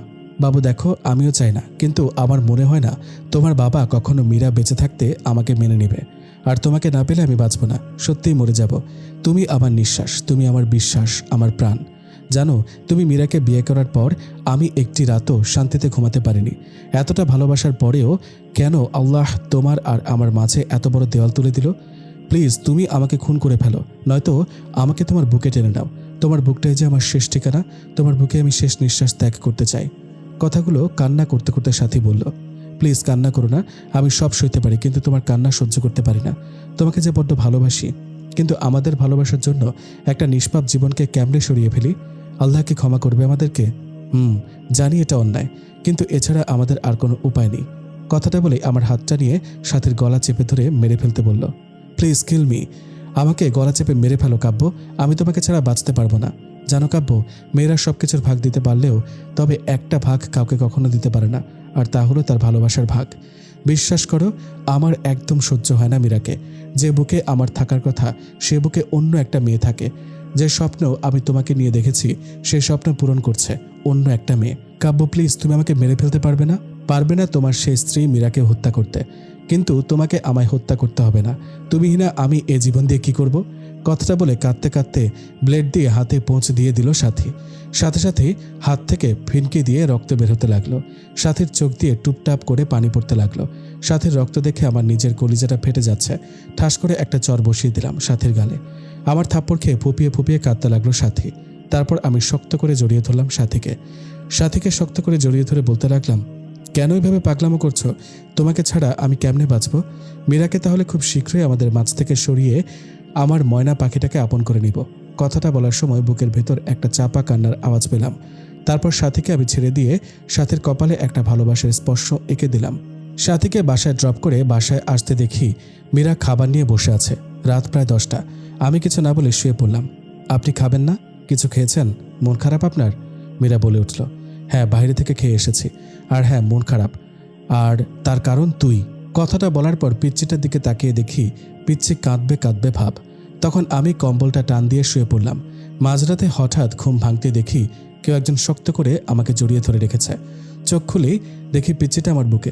চাঁদের আলোয় পিচ্চিটার মুখে এসে পড়েছে। চুলগুলো রং পাল্টাচ্ছে। হঠাৎ নিচের দিকে তাকাতেই চোখ কপালে উঠল আমার। মনে মনে ভাবছি, পিচ্চিটা কি সর্বনাশ করেছে। তবে আজ কেন পিচ্চিটাকে এত সুন্দর লাগছে? মনে হচ্ছে সারা জীবনের জন্য আপন করে নিই। হয়তো মীরার সৃষ্টি হয়েছে আমার জন্য, কিন্তু না, আমার বুকে সাথী ছাড়া আর কারো জায়গা নেই। আমার মন প্রাণ জুড়ে শুধুই সাথী। তাই মীরাকে কয়েকবার ডাক দিলাম, কিন্তু সে উঠল না। তাই জোরে ধাক্কা দিতে চোখ কচলিয়ে কচলিয়ে উঠল। তখন আমি বললাম, কি ব্যাপার, আমার গায়ে লিপস্টিকের দাগ কেন? আর তুমি কেন আমার বিছানায় শুয়েছ? আমার না খুব ভয় করছিল। আর রাতে আমি কিছুই করিনি, সব আপনি করেছেন। আমি তো আপনার সাইডে ঘুমিয়েছিলাম। আপনি জোর করে বুকে টেনে নিয়েছেন আমাকে। আপনাকে মনে করেছিলাম এমনি অনেক ভালো, কিন্তু ঘুমের ঘরে আপনি এত ডেভিল। না, ডেভিল না, শুধু ডেভিলের বস। আমাকে এই চুপ, অসভ্য মেয়ে। আপনি ঘুমাননি তাহলে? সব জেগে জেগে ইচ্ছা করেই করেছেন? মীরা বলল। এই পিচ্চি, চুপ করবে? মিথ্যা বলতে লজ্জা করে না? তোমার শাড়ি কে খুলেছে? শাড়ি কেন খাটের নিচে ফেলে রেখেছ? শাড়ি পরতে পারো না, নিয়ে বসছো কেন? আমি না হয় শাড়ি পরতে পারি না, নিজেও তো লুঙ্গিটাও পরতে পারো না, আবার অন্যকে শাড়ি পরার কথা বলে? পিচ্চিটার কথা শুনে নিজের দিকে তাকাতে চোখ বন্ধ করে ফেললাম। চাদরটা গায়ে জড়িয়ে কষে একটা থাপ্পড় দিলাম মীরাকে।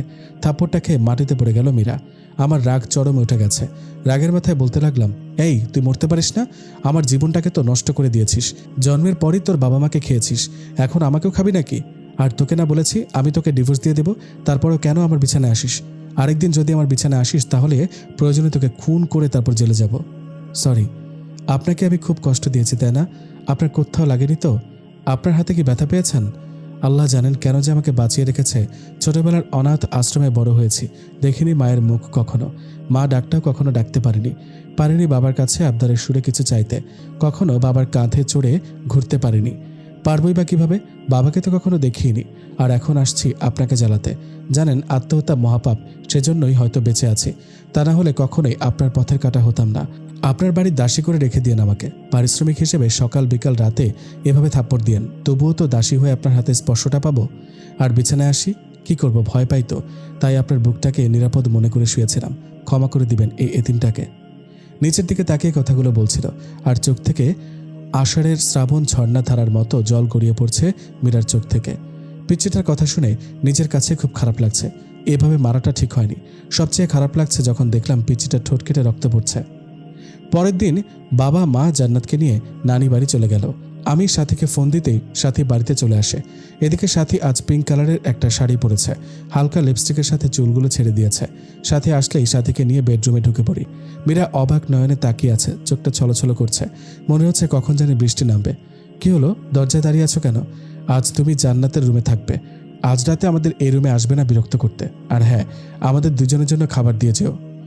আমার কথার উত্তরে মীরা আমার মুখের দিকে তাকিয়ে মাথা নাড়িয়ে হ্যাঁ সূচক জবাব দিল। তারপর মীরা চলে গেল। সাথী এসে আমাকে জড়িয়ে ধরে বলতে থাকে, কবে যে পাবো তোমায় সারা জীবনের জন্য, কবে তোমার বুকে মাথা রেখে ঘুমাবো। এদিকে হঠাৎ করে আমার হাতটা সাথীর স্পর্শকাতর জায়গায় চলে গেল। হঠাৎ করে মীরা খাবার নিয়ে রুমে ঢুকে পড়ে, কোনো প্রকার নক না করে। সাথে সাথে আমি সাথীকে ছেড়ে দিই। তারপর মীরার দিকে তাকিয়ে বুঝতে পারলাম মীরা কাঁদছে। মীরা হয়তো কখনো ভাবেনি আমি এতটা নিচে নেমে যাব, কিন্তু মীরা জানতো না আমার কলিজার টুকরা হচ্ছে সাথী। সাথী আমার জীবন মরণ, আমার ভালোবাসা, আমার ভালোবাসার সব সাথীর জন্য। তারপর মীরা খাবার রেখে চলে গেল। মীরার চোখ দিয়ে পানি পড়ছে, এটা স্পষ্ট দেখা গেল। তারপর সাথী আর আমি খাওয়া দাওয়া করে সাথীর সাথে গল্প করতে করতে কখন যে আমি আর সাথী ঘুমিয়ে গেলাম ঠিক খেয়াল নেই। তারপর আমরা দুজন মিলে সিদ্ধান্ত নিয়েছি 1 সপ্তাহ পর বিয়ে করব, তাই আর জোর করিনি সাথীকে। এদিকে মাঝরাতে কারো চাপা কান্নার আওয়াজে ঘুম ভেঙে যায়। চোখ খুলতে দেখি সাথী আমার বুকে। সাথীকে বুক থেকে সরিয়ে কান্নার আওয়াজ কোথা থেকে আসছে তা দেখার জন্য রুমের বাইরে বের হতেই যা দেখলাম তা দেখার জন্য আমি একেবারেই প্রস্তুত ছিলাম না। আমি রুম থেকে বের হতে দেখলাম পাশের রুমে মীরা জায়নামাজে বসে আছে। মীরাকে দেখে মনে হচ্ছে মোনাজাত ধরে আছে। মাঝে মাঝে ফুপিয়ে কান্নার আওয়াজ আসছে রুম থেকে। আমি আর একটু কাছে যেতেই শুনলাম মীরা মোনাজাতে বলছে, হে আল্লাহ, আমার পরম করুণাময় আল্লাহ, তোমার দরবারে 2টি হাত তুলে ধরেছি। আল্লাহ, শুনেছি মাঝরাতে নাকি তুমি প্রথম আসমানে এসে বান্দাদের ফরিয়াদ শোনো। আচ্ছা আল্লাহ, আমি এতিম বলে কি আমার ফরিয়াদ শুনবে না?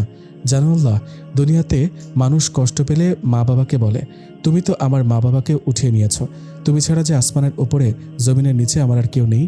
হে আল্লাহ, শুনতে পাচ্ছ কি আমার কথা?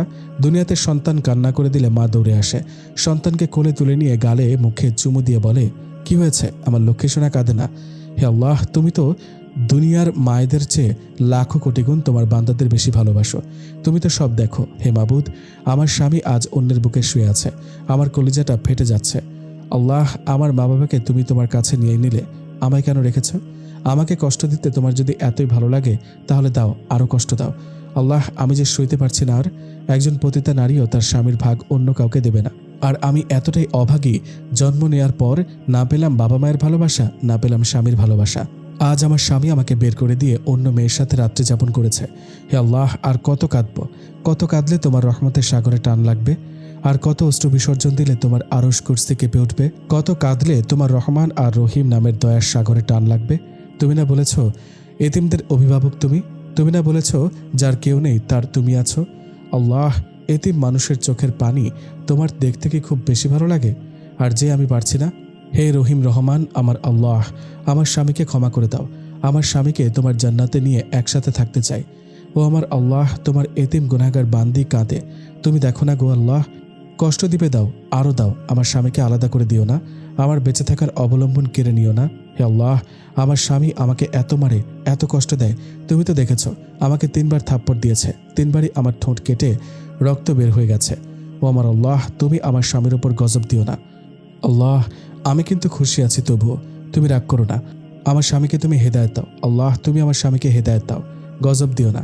আমার স্বামীর বুকে শেষ নিঃশ্বাস ত্যাগ করার তৌফিক দান করো আল্লাহ। তোমার এতিম গুনাহগার বান্দি এই ফরিয়াদ রেখে তোমার দরবার থেকে হাত নামাচ্ছে আল্লাহ, আমিন। এদিকে দরজার ওপাশ থেকে মীরার মোনাজাত শুনে নিজের অজান্তে চোখের পানি এসে গেছে। পেছন দিকে তাকিয়ে দেখি সাথী দাঁড়িয়ে আছে। কাব্য, তুমি এখানে? আর আমি তোমাকে সারা বাড়ি খুঁজছি। এই, তুমি কাঁদছো কেন? কথাটা বলে সাথীও কান্না করে দিয়ে বলল, কাব্য, কখনো আমায় ছেড়ে যাবে না তো? আমি ভয়ানক একটা স্বপ্ন দেখলাম তোমায় নিয়ে। তুমি যদি কখনো আমাকে ছেড়ে চলে যাও তাহলে ফল কাটার ছুরি নিয়ে বলছি, এটা আমি আমার গলায় চালিয়ে দেব। তুমি আমাকে ছেড়ে যাওয়ার আগে আমাকে খুন করে আমার লাশের ওপর দিয়ে যাবে। এদিকে সাথী আমাকে জড়িয়ে ধরে কাঁদতে লাগলো। আমি শত অনিচ্ছা সত্ত্বেও সাথীকে বাহুডোরে আবদ্ধ করে নিলাম। সাথী কান্না করতে করতে শার্ট ভিজিয়ে ফেলেছে। তারপর সাথীকে ছাড়িয়ে বললাম, ভয় পেও না, তোমাকে ছেড়ে কোথাও যাব না। তাহলে আমার মাথা ছুঁয়ে প্রমিস করো আমাকে ছেড়ে যাবে না। সাথীর কথাটা শুনে আমার হাতটা কাঁপছে। আমার চোখে বারবার পিচ্চিটার মায়াবী চেহারাটা ভেসে উঠছে। চোখ দিয়ে নিজের অজান্তেই পানি আসতে লাগলো। কি করব কিছুই বুঝতে পারছি না। জীবনটা এমন কেন? জীবনে কখনো 1000 বছর বেঁচে থাকার ইচ্ছা জাগে, আবার কখনো এক মুহূর্তের জন্যও নয়। ওই কাব্য, তুমি আমার মাথা ছুঁয়ে প্রমিস করবে না, কখনো আমায় ছেড়ে যাবে না?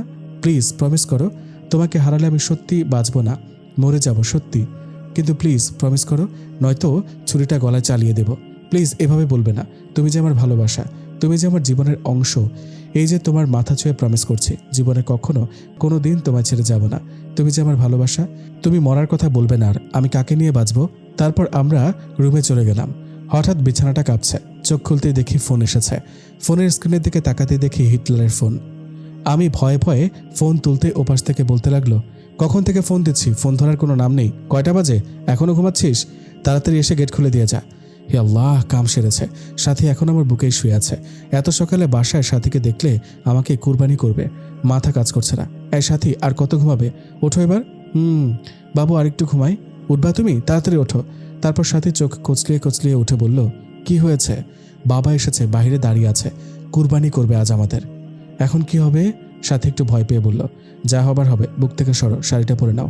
তারপর সাথী শাড়িটা ঠিক করে রুমের বাইরে এলো। আমি ভয়ে ভয়ে বাসায় গেট খুলতে বাবা বলল, গেট খুলতে এত সময় লাগে? আর ওই মেয়ে এখানে কেন? কেন এসেছে এত সকালে? আমি ঠিক কি বলবো ভেবে পাচ্ছি না, খুব ভয় হচ্ছে। পাশ থেকে তখন হঠাৎ মীরা বলতে লাগলো, বাবা সাথী আমার বান্ধবী, এদিক দিয়ে যাচ্ছিল আর আমাকে ফোন দিলে আমি আসতে বলি। বাসায় আসার পর দেখি কাব্য আর সাথী পূর্ব পরিচিত। ও আচ্ছা। সাথী, মা তুমি কিছু মনে করো না, কাব্যর বাবা এমনই, সবকিছু সন্দেহের চোখে দেখে। আম্মু বলল, আন্টি আমি কিছু মনে করিনি, আমার আজ তারা আছে। এখন তাহলে উঠি, অন্যদিন আবার আসবো। সাথী কথাটা বলে চলে গেল। সাথী চলে গেলে মীরাকে ছোট্ট করে একটা ধন্যবাদ দিলাম। মীরা করুণ দৃষ্টিতে আমার দিকে তাকালো। এদিকে মীরার কলেজে ক্লাস শুরু হয়েছে। এতদিন কাজে ব্যস্ত এবং নতুন বউ ছিল, তাই যাওয়া হয়নি। তারপর আব্বু মীরাকে কলেজে দিয়ে আসতে বলল। বাবার কথা মতো মীরাকে কলেজে নিয়ে যাবার জন্য বের হলেই সাথী ফোন দেয়, জিজ্ঞাসা করে, কাব্যবাবু কোথায় তুমি? এই তো, আব্বু মীরাকে কলেজে নিয়ে যেতে বলল, তাই দিতে আসলাম। আচ্ছা, তোমার যাওয়ার কোনো প্রয়োজন নেই, মীরাকে গাড়ি দিয়ে কলেজে পাঠিয়ে দাও। আমি সাথীর কথা মতো তাই করলাম। তারপর দুপুরে বসে আছি, তখন হঠাৎ মীরার নাম্বার থেকে ফোন আসলো। আমি ফোনটা ধরতে ওপাশ থেকে অপরিচিত কণ্ঠে কেউ একজন বলল, এক্সকিউজ মি। ফোনটা যার, তিনি দুর্ঘটনায় মারা গেছে। লাস্ট ডায়ালে আপনার নাম্বারটা ছিল, এজন্য আপনাকে কল দিলাম। প্লিজ মেয়েটি যদি আপনার পরিচিত হয়ে থাকে তাহলে চট্টগ্রাম মেডিকেল কলেজ হসপিটালে আসুন। কথাটা শুনে কিছুক্ষণের জন্য আমি পাথর হয়ে গিয়েছিলাম। কি থেকে কি হয়ে গেল কিছুই বুঝলাম না। সাথে সাথে হসপিটালে গিয়ে দেখি লাশের মাথাটা কেমন যেন থেতলে গেছে, নাক দিয়ে রক্ত বের হয়ে আছে, মুখটা অনেক মায়াবী লাগছে। আজ কেন জানি আমার বুকটা ফেটে কান্না আসছে। কিন্তু কেন? আজ তো আমার সুখের দিন, আমার পথের কাঁটা দুনিয়া থেকে বিদায় নিয়েছে। তবে কেন এত কষ্ট হচ্ছে? মনে মনে মনে হচ্ছে প্রাণটা বের হয়ে যাচ্ছে। হে আল্লাহ, ভালোবাসা পাওয়ার জন্য নিজের স্ত্রীকে খুন করে ফেললাম। তার কিছুক্ষণ পর বাবা মা আসলো, তারাও কাঁদছে, তারা সবচেয়ে বেশি কাঁদছে। তারপর মীরাকে হসপিটাল থেকে বাসায় নিয়ে আসা হলো। আজ মীরার দাফন। আমি মীরার লাশটা কাঁধে নিয়েছি, মনে হচ্ছে কলিজা থেকে ছুরি চালিয়ে দিয়েছে। দূরে সাথীকে দাঁড়িয়ে থাকতে দেখলাম, সাথীও আজ কাঁদছে। আকাশ বাতাস আজ কাঁদছে মনে হচ্ছে। তারপর মীরাকে দাফন করে কিছুক্ষণ কবরের পাশে দাঁড়িয়ে থেকে চলে আসলাম। তারপর সাথে আমাকে নির্জনে ডেকে নিয়ে অনেক কান্না করলো, ক্ষমাও চাইলো। সরাসরি আমার পায়ে পড়ে বলতে লাগলো, কাব্য, আমাদের ভালোবাসার জন্য একটা নিষ্পাপ জীবনকে হত্যা করে ফেললাম। আমি সাথীকে সান্ত্বনা দেওয়ার জন্য বললাম, তুমি কিছু অন্যায় করনি, যদিও বা করে থাকো, সব তোমার ভালোবাসাকে পাওয়ার জন্য। তারপর সাথী চলে গেল। আমার মনে হচ্ছে মীরার ছায়া মনে হয় প্রতিনিয়ত আমার পাশে ঘুরে, কেমন যেন উদাসীন উদাসীন লাগে। আজকে ভাবলাম সাথীর কাছে যাই, এভাবে আর পারছি না। আজ রাতটা সাথীর সাথে থাকবো। সাথীকে ফোন দিয়ে পেলাম না, এজন্য সরাসরি বাসায় চলে গেলাম। বাসায় গিয়ে দেখি দরজা খোলা। আমি সরাসরি সাথীর রুমে চলে গেলাম। হঠাৎ সাথীর রুমের কাছে যেতেই দরজার ভেতর থেকে পুরুষ কণ্ঠের আওয়াজ শুনলাম। আমি ভেতরে কি হচ্ছে তা দেখার জন্য জানালার পর্দা সরিয়ে রুমের ভেতর তাকাতে চমকে গেলাম। এটা কি হচ্ছে? সাথী আর তার ভাই রথক্রিয়ায় ব্যস্ত। তারপর হঠাৎ সাথী আর সাথীর ভাই যা বলল তা শোনার জন্য আমি একেবারেই অপ্রস্তুত ছিলাম। তাদের কথোপকথন এমন ছিল, বাবু কতদিন ধরে আদর করো না, প্লিজ আর একটু কাছে এসো। ইস, আমার বুঝি লজ্জা করে না? ওমা তাই বুঝি, কোথায় লজ্জা করে? কথাটা বলে সজীব সাথীকে জড়িয়ে ধরল। আরে আমরা তো স্বামী স্ত্রী, আর স্বামী স্ত্রীর মাঝে কিসের লজ্জা? পৃথিবীর সবাই জানে আমরা ভাই বোন, তবে আমরা দুজন ছাড়া। এদিকে এসব দৃশ্য দেখে আমার পায়ের তলার মাটি সরে যাচ্ছে, চোখ দিয়ে অঝরে পানি ঝরছে। আর যার জন্য আমার নিষ্পাপ বউকে হারালাম, মন চাইছে কালনাগিনীকে খুন করি এখন। মীরার মুখটা এখন বারবার চোখের সামনে ভেসে উঠছে আমার। ওগো শুনছো? আমাদের প্ল্যান সাকসেসফুল হওয়ার পথে। আমাদের পথের কাটা মীরাকে গাড়ি চাপা দিয়ে মেরে ফেলেছি। মেয়েটা কাব্যকে অনেক ভালোবাসতো, কিন্তু আমার অভিনয়ের কাছে সব ভালোবাসা চাপা পড়ে গেছে। সাথী বলছিল, আমার বউটা অভিনয় অ্যাওয়ার্ড পাবে, তুমি একদম পারফেক্ট অভিনয় করেছ। আর সবচেয়ে রেলগাড়ির নিচে চাপা পড়ে মরার প্ল্যানের সাথে অভিনয়টা একদম সুপারহিট হয়েছিল। সজীব বলল, দেখতে হবে না বউটা কার। এখন শেষ একটা কাজ হচ্ছে আমার জন্য পাগল কাব্যকে বিয়ে করে কৌশলে তার সমস্ত সম্পত্তি লিখে নিয়ে আমার বাবুটাকে নিয়ে আমেরিকা চলে যাওয়া, আর তা এ মাসেই পূরণ হবে। হাসতে হাসতে কথাগুলো বলল সাথী। এদিকে কথাগুলো শুনে আমার বুকটা চিনচিনে ব্যথা করছে। মনে চাচ্ছে দুইটাকেই খুন করে ফেলি। এদের জন্য আমার স্ত্রী মীরা আজ বড় পারে, কিন্তু না, এদেরকে এভাবে মারলে ফেসে যাব। তাই কৌশলে আমার স্ত্রী হত্যার প্রতিশোধ নিতে হবে। আজ বাইক চালাচ্ছি আর মীরার কথা ভাবছি। মনে হচ্ছে মীরা আমার পাশে বসে শক্ত করে আমাকে জড়িয়ে ধরে আছে। চোখ দিয়ে নিজের অজান্তেই পানি আসছে। বাড়িতে এসেই বাবাকে জড়িয়ে ধরে ছোট বাচ্চার মতো কান্না করে দিলাম। খুব কষ্ট হচ্ছে আমার। বাবা মাথায় হাত বুলিয়ে দিয়ে বলল, আল্লাহর উপর ভরসা রাখ, তিনি সবকিছু ঠিক করে দিবেন। তারপর রুমে এসে শুয়ে পড়লাম। চোখ বন্ধ করলে পিচ্চিটাকে দেখতে পাই। খাইতে গেলেও মনে হয় কে যেন বলছে, তুমি খাবে না? তুমি না খেলে আমিও খাবো না। আমি আর পারছি না এভাবে থাকতে। হঠাৎ তারপর ক্রিং ক্রিং করে ফোনটা বাজছে। ফোনের দিকে চেয়ে দেখি কালনাগিনীটা ফোন দিয়েছে। শত অনিচ্ছা সত্ত্বেও ফোনটা ধরলাম। ওপাশ থেকে বলল, আমার বাবুটা কেমন আছে? আমার বাবুটাকে বড্ড বেশি মিস করছি। বাবুটা একটু আমার সাথে দেখা করবে কি পার্কে? আমার যে বুকটা চিনচিনে ব্যথা করছে। আর অল্প কিছুদিন পরেই আমার বাবুটাকে আপন করে পাবো। প্লিজ এসে পড়ো পার্কে। আমি কিছু না বলেই কালনাগিনীটার ফোনটা কেটে পার্কে চলে গেলাম। পার্কে গিয়ে চুপচাপ পাশে দাঁড়িয়ে আছি। কালনাগিনীটা শাড়ি পরেছে, নীল শাড়ি।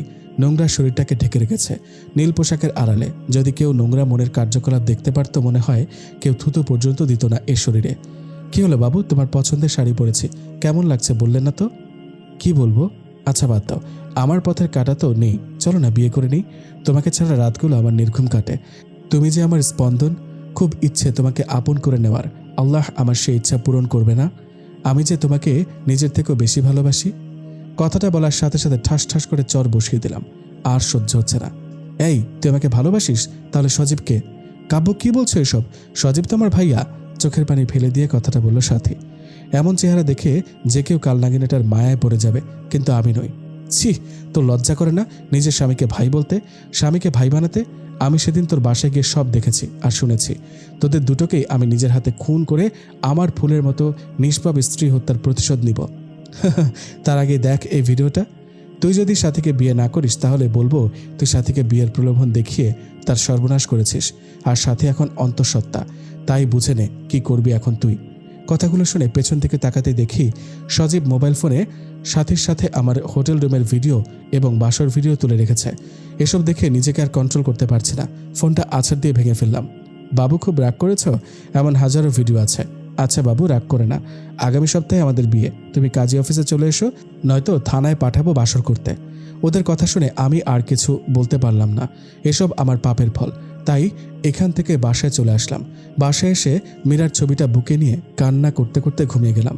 পরের দিন সকালবেলা টেলিভিশন অন করতে আমি যা দেখলাম তা দেখার জন্য আমি মোটেও প্রস্তুত ছিলাম না।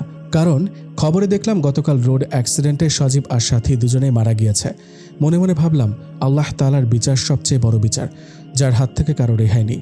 পরের দিন মীরার পছন্দের নীল শার্টটা বের করার সময় আলমারি খুলে একটা ডায়েরি পেলাম। ডায়েরিটা হাতে নিয়ে বুঝতে পারলাম এটা মীরার লেখা ডায়েরি, না পড়া সেই ডায়েরিটা। প্রথম পাতা উল্টাতেই নীল কালিতে লেখা দেখলাম, গতকাল আমার বাসরাত ছিল। বাসরাত সব নারীর জীবনেই শ্রেষ্ঠ একটি রাত থাকে, কিন্তু আমি বাসরাতে স্বামীর হাতের স্পর্শে ঠোঁটের রক্ত ঝরিয়েছি, মা বাবাকে হারিয়েছি। ভেবেছিলাম স্বামীর পায়ের নিচে বাকি জীবনটা কাটিয়ে দেব, কিন্তু আল্লাহ যার কপালে সুখ রাখে না সে কিভাবে সুখী হবে? প্রতিদিন মাঝরাতে সবাই যখন ঘুমিয়ে থাকতো, আমি অভাগী একা একা ঘুম থেকে উঠে পড়তাম। আল্লাহর কাছে মাঝরাতে স্বামীকে চেয়ে কান্না করতাম। যেদিন আমার স্বামীর সাথে আমার প্রথম মিলন হলো, সেদিন সব কষ্ট ভুলে গিয়েছিলাম। মনে মনে আল্লাহর দরবারে লক্ষ কোটি শুকরিয়া জানিয়েছিলাম। আল্লাহ তাআলা আমার বরকে আমার করে দিয়েছে। কিন্তু পরের দিন যখন আমার স্বামী জন্ম নিয়ন্ত্রণ পিল নিয়ে এসে আমাকে খেতে বলে, মুহূর্তে আমার পৃথিবীটা উল্টো পাল্টা হয়ে যায়। আমার স্বামী বাধ্য করে আমাকে জন্ম নিয়ন্ত্রণ পিল খাওয়ার।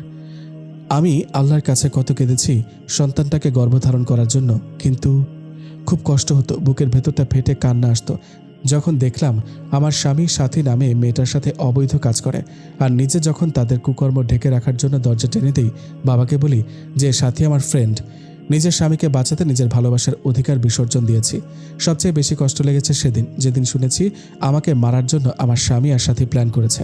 সব জেনেও মনকে এ বলে সান্ত্বনা দিয়েছি যে কাব্য যদি আমার জীবনের বিনিময়ে সুখী হয় তাহলেই আমি সার্থক। ডায়েরিটা পড়ে আমি আর নিজেকে ঠিক রাখতে পারলাম না। আমি পেছন দিকে তাকাতে দেখি মীরা আমার পাশে দাঁড়িয়ে কান্না করছে। এই মীরা, কাঁদছো কেন? আমি তোমাকে কষ্ট দিয়েছি, তার ফল ভোগ করছি, আমি বললাম। এই কাব্য, কি হয়েছে তোর? কার সাথে কথা বলছিস? আম্মু বলল। আম্মু, কথা বলো না, দেখো না মীরা কান্না করছে।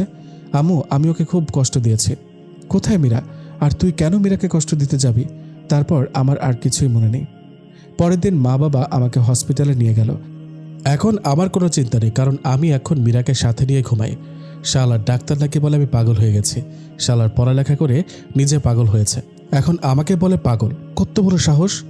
আরেকবার যখন পাগল বলেছে তখন গলা ধাক্কা দিয়ে ফেলে দিয়েছি। তারপর আমাকে জোর করে একটা রুমে আটকে রেখেছে। এখন রুমে শুধু আমি আর মীরা। তারপর আমি একটা নার্সকে জিজ্ঞেস করলাম, আমি এখন কোথায়? আপনি এখন পাবনায় আছেন, আপনার বউ মীরার সাথে, নার্স বলল। কথাটা বলে একটা কিসের যেন ইনজেকশন আমাকে দিয়ে দিল। তারপর আমি হারিয়ে গেলাম ঘুমের রাজ্যে। সকালবেলা ঘুম থেকে উঠে দেখি মীরা আমার দিকে চেয়ে চেয়ে হাসছে, সাথে বাবা মাও আসছে। তারপর আমি বাবাকে বললাম, বাবা, আমার এখানে থাকতে ভালো লাগে না, আমাকে তোমাদের সাথে নিয়ে চলো, সাথে তোমাদের বৌমা মীরাকেও নিয়ে চলো। কিন্তু আম্মু আব্বু কেউ কোনো কথা বলছে না, শুধু কাঁদছে। তাই আমি আবারও প্রশ্ন করলাম, ও বাবা, তোমরা কাঁদছো কেন? আমাকে এখান থেকে নিয়ে যাবে না?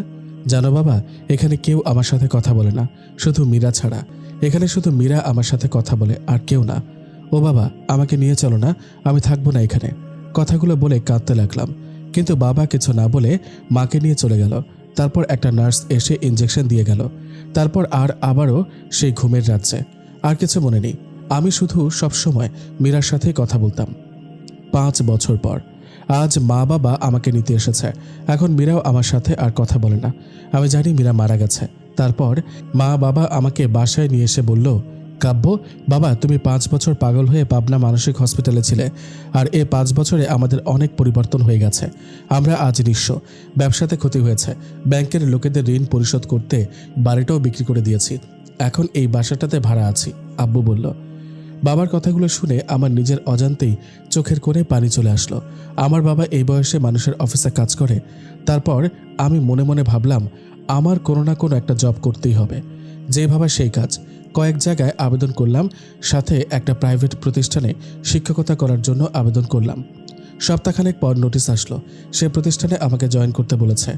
আর এভাবে দিনগুলো ভালোই কাটছিল, কিন্তু প্রতিবারই মীরার স্মৃতিগুলো আমাকে ঘুমাতে দেয় না। মীরার সেই দুষ্টুমিগুলো আজ আমাকে কাঁদায়। প্রতি রাতে আমি মীরার ছবি বুকে নিয়ে ঘুমাই, খুব কষ্ট হয়। মাঝরাতে মোনাজাতে শুধু একটা কথাই বলি, আল্লাহ, আমার স্ত্রীকে ভালো রেখো। এদিকে একদিন আমি স্কুলে একটা বাচ্চাকে দেখে খুব অবাক হয়ে গেলাম। কি সুন্দর করে হাসে, ঠিক মীরার মতো। কি মায়াবী চাহনি, মনে হচ্ছে এ যেন মীরার প্রতিচ্ছবি তার মাঝে দেখতে পাচ্ছি। তারপর আমি মেয়েটাকে ডাক দিয়ে বললাম, তোমার নাম কি মামনি? আসসালামু আলাইকুম, পিচ্চি মেয়েটি বলল। ওয়ালাইকুম আসসালাম। উত্তরটা দিয়ে মনে মনে ভাবতে লাগলাম, এতটুকু একটা বাচ্চা মেয়ে হাই হ্যালো না বলে সালাম দিল। আপনি কি জানেন না, কারোর সাথে কথা বলতে হলে প্রথমে সালাম দিয়ে কথা শুরু করতে হয়। আর আমার নাম তাসনিয়া কারিমা রাইসা। নামটা শুনে বুকটা কেমন যেন কেঁপে উঠল। আচ্ছা, আপনি আমাদের নতুন টিচার? হ্যাঁ মামনি, আমি তোমাদের নতুন টিচার। এই নাও চকলেট, আমরা আজ থেকে ফ্রেন্ড, কেমন? ফ্রেন্ড। তুমি আমার চকলেট নিলে আমাকে পাপ্পি দিবে না? তুমি এত কিপটে কেন? তোমার সাথে আড়ি। কান ধরো, কান ধরে বলবে, রাজকন্যার সাথে আর কোনোদিন অপরাধ করব না। তুমি জানো না, রাইসা নামের অর্থ হলো রানী। রাইসা বলল, মামুনি, আমি না তোমার টিচার? টিচারকে কান ধরতে বলা লাগে? টিচার না ছাই, তুমি এখন আমার বন্ধু।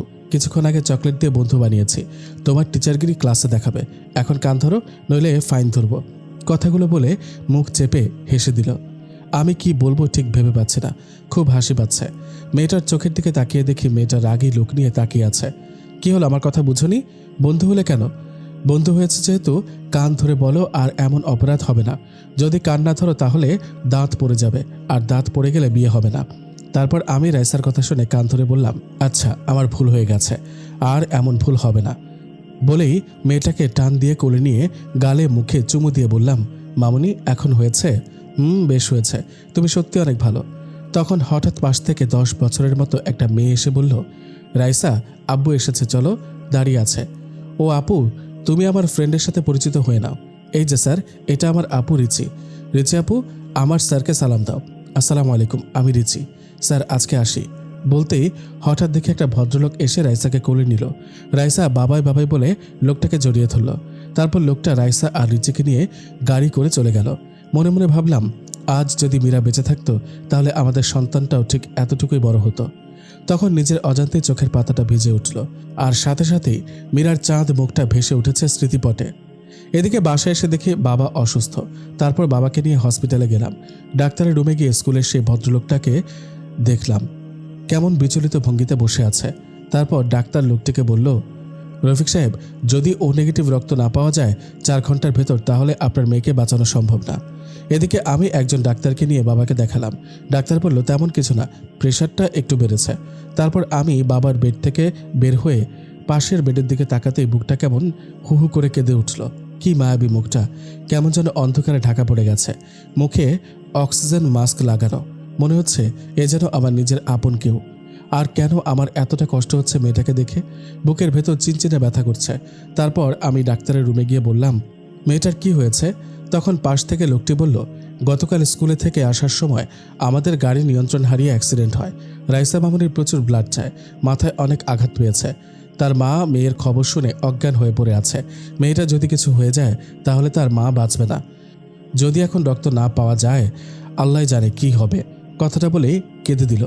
এদিকে এক নার্স এসে বলল, স্যার, চট্টগ্রামের আশেপাশে প্রায় সব ব্লাড ব্যাংকে খবর নিয়েছি, কিন্তু কোথাও রক্ত পাওয়া গেল না। এদিকে পেশেন্টের অবস্থাও ভালো না, জানি না কি হবে। নার্সের কথাটা শুনে রফিক সাহেব কেঁদে দিলেন। আমার কেন যেন কথাগুলো শুনে খুব কষ্ট হচ্ছে। তখন আমি ডাক্তার সাহেবকে বললাম, ডাক্তার সাহেব, আমি রক্ত দিব, আমার রক্তের গ্রুপ এ নেগেটিভ। ডাক্তার তখন তাড়াহুড়ো করে আমায় নিয়ে শুয়ে দিলেন। 2 ব্যাগ রক্ত নিয়ে রাইসাকে দিল। আমি কিছুক্ষণ শুয়ে থেকে বাবার কাছে চলে আসলাম। পরের দিন বাবাকে নিয়ে বাসায় ফিরি। হসপিটাল থেকে আসার সময় রাইসার বেডের দিকে তাকিয়ে দেখি একটা মেয়ে রাইসাকে জড়িয়ে ধরে আছে। মনে হচ্ছে এটাই রাইসার মা, কিন্তু মানুষটাকে খুব পরিচিত লাগছে। এক ধ্যানে তাকিয়ে আছি মেয়েটার দিকে। কিরে কাব্য, বাসা যাবে না? এভাবে দাঁড়িয়ে পড়লি যে? আব্বু বলল। বাবার কথা শুনে খানিকটা চমকে উঠে বললাম, চলো বাবা। তারপর বাবাকে নিয়ে বাসায় আসার পর বিছানাটায় গা এলিয়ে দিই। তার পরের দিন হঠাৎ কে যেন দরজায় নক করেছে। আমি দরজাটা খুলতে আমার মাথাটা ঘুরতে লাগলো, পা দুটো কাঁপছে। আমি কি দেখছি? এটা স্বপ্ন না বাস্তব?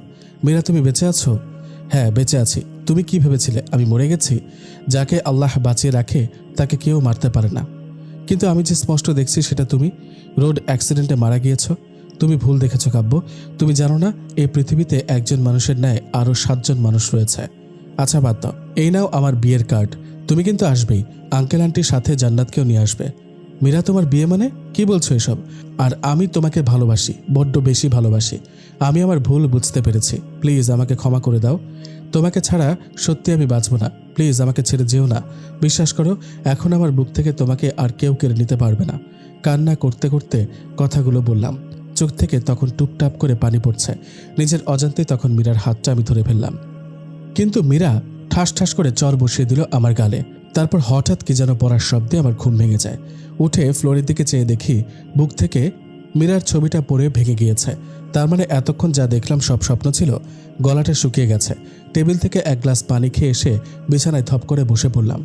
আমি বুঝতে পারলাম আমি মীরাকে নিয়ে বাজে স্বপ্ন দেখেছি। তখন মুহূর্তেই মীরার কথাটা বারবার ভেসে উঠছে। তারপর আবারও ঘুমিয়ে পড়লাম। কয়েকদিন পর স্কুলে গিয়ে দেখি রফিক সাহেব বসে আছে। আমি ওনাকে সালাম দিলাম, আসসালামু আলাইকুম। ওয়ালাইকুম আসসালাম। স্যার, আপনাকে আজ আমাদের বাড়িতে দাওয়াত, সন্ধ্যায় আসবেন কিন্তু। আজ আমাদের রাইসার 5ম জন্মবার্ষিকী। রফিক সাহেব কথাটা বলে বাড়ির ঠিকানা দিয়ে চলে গেল। এদিকে সন্ধ্যায় আমি রফিক সাহেবের ঠিকানা দেওয়া বাসায় গিয়ে নক দিলাম। নক দেওয়ার কিছুক্ষণ পর একটা কাজের মেয়ে এসে দরজাটা খুলে দিল। বাসাটা খুব সুন্দর করে সাজানো হয়েছে। আমাকে দেখে রাইসা দৌড়ে এসে আমায় জড়িয়ে ধরল। খুব সুন্দর লাগছে আজ রাইসাকে। তারপর আমি মেয়েটাকে কোলে নিয়ে গালে মুখে চুমু দিয়ে বুকে জড়িয়ে নিলাম। অজানা এক প্রশান্তি মনে হচ্ছে ছুঁয়ে গেল আমার হৃদয়টা। বাড়িতে প্রায় আমাদের স্কুলের সব টিচারদের দাওয়াত করা হয়েছে। তখন হঠাৎ সিঁড়ি দিয়ে কাউকে নামতে দেখে আমি থমকে গেলাম। নীল রঙের চশমাটা খুলে মুছে আবার চোখে পড়লাম। বুকের স্পন্দন বেড়ে যাচ্ছে, কারণ এ তো অন্য কেউ না, এটা মীরা। এটা কিভাবে সম্ভব, যাকে নিজ হাতে দাফন করেছি, যার চাঁদ মুখটা এখনো ভেসে ওঠে, কিন্তু মীরা আবার বেঁচে আছে। মীরার দিকে তাকিয়ে পলক ফেলতে পারছি না। নিজের অজান্তে মীরার নাম ধরে ডাকতে গিয়ে গলাটা কেমন যেন ধরে এলো, তাই অন্যদিকে ঘুরে গেলাম। তখন পাশ থেকে কে যেন বলে উঠল, তানিয়া, তোমার সাজতে এত লেট হয় কেন? কখন থেকে সবাই অপেক্ষা করছি। কিন্তু আমি কিছু ভাবতে পারছি না। এদিকে রফিক সাহেব মীরার হাত ধরে মীরাকে নামাচ্ছে। মীরার সাথে কয়েকবার আমার চোখাচোখি হয়েছে, কিন্তু কোনো কথা হয়নি। এদিকে কিছুক্ষণ পর রাইসার জন্মদিনের কেক কাটলাম। তার কিছুক্ষণ পর হঠাৎ কাঁধে কারো হাতের স্পর্শ পেলাম। আমি পেছন থেকে তাকিয়ে দেখি মীরা। আসসালামু আলাইকুম, আমি তানিয়া রিজওয়ান রফিক। ওয়ালাইকুম আসসালাম, কেমন আছেন? জি ভালো। আমি আপনার কাছে অনেক কৃতজ্ঞ। আপনি আমাদের কলিজার টুকরাটাকে রক্ত দিয়ে বাঁচিয়েছেন। রাইসার আব্বুর কাছে আপনার কথা শুনেছি। আপনি কি বিয়ে করেছেন? একদিন ম্যাডামকে নিয়ে বেড়াতে আসবেন। মীরার এই প্রশ্নের জবাবে আমি কি বলবো ঠিক বুঝতে পারছি না। এটা আমার মীরা নয়, কিন্তু মনে হচ্ছে এটাই আমার ভালোবাসার মানুষ, আমার স্ত্রী। কিন্তু আমি কিছুতেই ভাবতে পারছি না, বুকটা ফেটে যাচ্ছে। না, এখানে থাকা সম্ভব হচ্ছে না আমার, তাই বিদায় নিয়ে চলে আসছি। আসার সময় বাড়ির গেট পর্যন্ত রাইসা আর তার মা এগিয়ে দিয়ে বলল। বাসায় এসে মীরার স্মৃতিগুলো ভাবতে লাগলাম। আমি জানি এটা মীরা নয়, কিন্তু কেন যেন বারবার আমার মনে বলছে এটাই মীরা, এটাই আমার পিচ্চি বউ মীরা। তারপর থেকে এখন প্রায় প্রায় তাদের বাসার নিচে দাঁড়িয়ে থাকি। দেখি প্রতিদিন কোথায় যেন যায় তানিয়া, যাকে আমার মন বলে এটা তানিয়া নয় মীরা। পরে খবর নিয়ে জানতে পারি মীরা অফিসে যায়, নিজের অফিস আছে। তাই একদিন অফিসে যাওয়ার পথে মীরার গাড়ি আগলে দাঁড়ালাম। গাড়ি দাঁড় করাতে বললাম, এক্সকিউজ মি, যদি কিছু মনে না করেন পার্কে গিয়ে বসতে পারি? আপনার সাথে কিছু কথা আছে। আচ্ছা চলেন, মীরা বলল। তারপর একটা পার্কে নিয়ে গাড়ি দাঁড় করালো। তারপর বলল, কিছু বলবেন? আমার যেতে হবে। একটা সত্যি কথা বলবেন? বলেন, কি বলতে চান? আমার মন বলছে তুমি তানিয়া না, আমার মীরা। আমার মন বলছে, প্লিজ মিথ্যা বলো না। আপনি কি ঠিক আছেন মিস্টার কাব্য? আমি তানিয়া রিজওয়ান রফিক, আপনার মীরাকে। আর কি বলছেন এসব? আপনি এসব বলতে আমাকে এখানে এনেছেন? ছি, লজ্জা করেন আপনার? প্লিজ, আমি মিথ্যা বলছি না, বিশ্বাস করুন। এরপর মীরার সাথে ঘটে যাওয়া সব কিছু তাকে খুলে বললাম।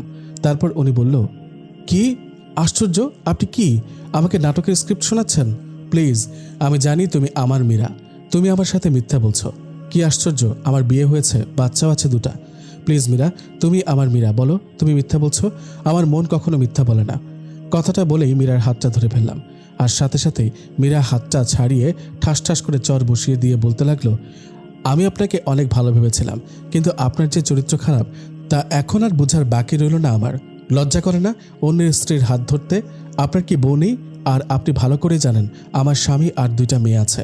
তারপরেও আমাকে কেন বিরক্ত করেন? নির্ঘাত আমার মেয়ের জীবন বাঁচানোর জন্য আজ আপনাকে লোক ডেকে অপমান করলাম না, নইলে আজ আপনাকে পুলিশে দিতাম। ছোট লোক, নারীদের সম্মান করতে শেখেননি? মনে হয় জন্মের দোষ রয়েছে আপনার। কথাটা বলে যেও ভাই কামড় দিল মীরা। এদিকে তানিয়া, যাকে মীরা ভেবে নিজের অজান্তে হাতটা ধরে ফেলেছিলাম, কিন্তু সে তো আমার মীরা না। নিজের প্রতি আজ প্রচণ্ড ঘৃণা হচ্ছে। আজ আমার জন্য মা বাবা কথাগুলো শুনল। সরি, আমি ঠিক এমনটি বলতে চাইনি। তানিয়া বলল, না ঠিক আছে, বলবেন না কেন? আমি যে হতভাগা, নিজের স্ত্রীকে কত কষ্ট দিয়েছি, এতটা ভালোবাসা সত্ত্বেও তাকে দূরে সরিয়ে দিয়েছি। তবে জানেন, এখনও মাঝরাতে উঠে তার জন্য কান্না করি, তার ছবিটা বুকে নিয়ে ঘুমাই, আর ডায়েরিটা বুকে নিয়ে প্রতি রাতে কাঁদি। 5 বছর পাগল হয়ে পাবনায় ছিলাম, জানি না আর কত কষ্ট পাবো। আল্লাহ আরও আমাকে কষ্ট দেন যেন। জানেন, যেদিন আপনাকে দেখেছি সেদিন আমার মন বলেছে আপনি আমার মীরা, আমার কলিজার টুকরার মতো। কিন্তু না, সেটা আমারই ভুল। কারো মতো দেখতে বা কথা বলতে পারলেই সে যে আপন কেউ হবে তা তো কথা নয়। ক্ষমা করে দিবেন, ভালো থাকবেন। এই যে ডায়েরিটা, এখানে সব লেখা আছে। আবারও বলছি, আপনাকে আমার স্ত্রী ভেবে ডিস্টার্ব করার জন্য দুঃখিত। খুব বাজে তো আমি, তাই। আচ্ছা আসি।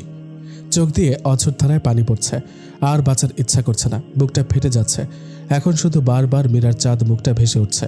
এদিকে কখন যে আমি মাঝ রাস্তায় এসে পড়েছি জানি না। পেছন থেকে কে যেন আমাকে ডাকছে। আমি পেছন দিকে চেয়ে দেখি তানিয়া হাত দিয়ে ইশারা দিয়ে সরে যেতে বলছে, আর আমি মুগ্ধ নয়নে তাকিয়ে আছি।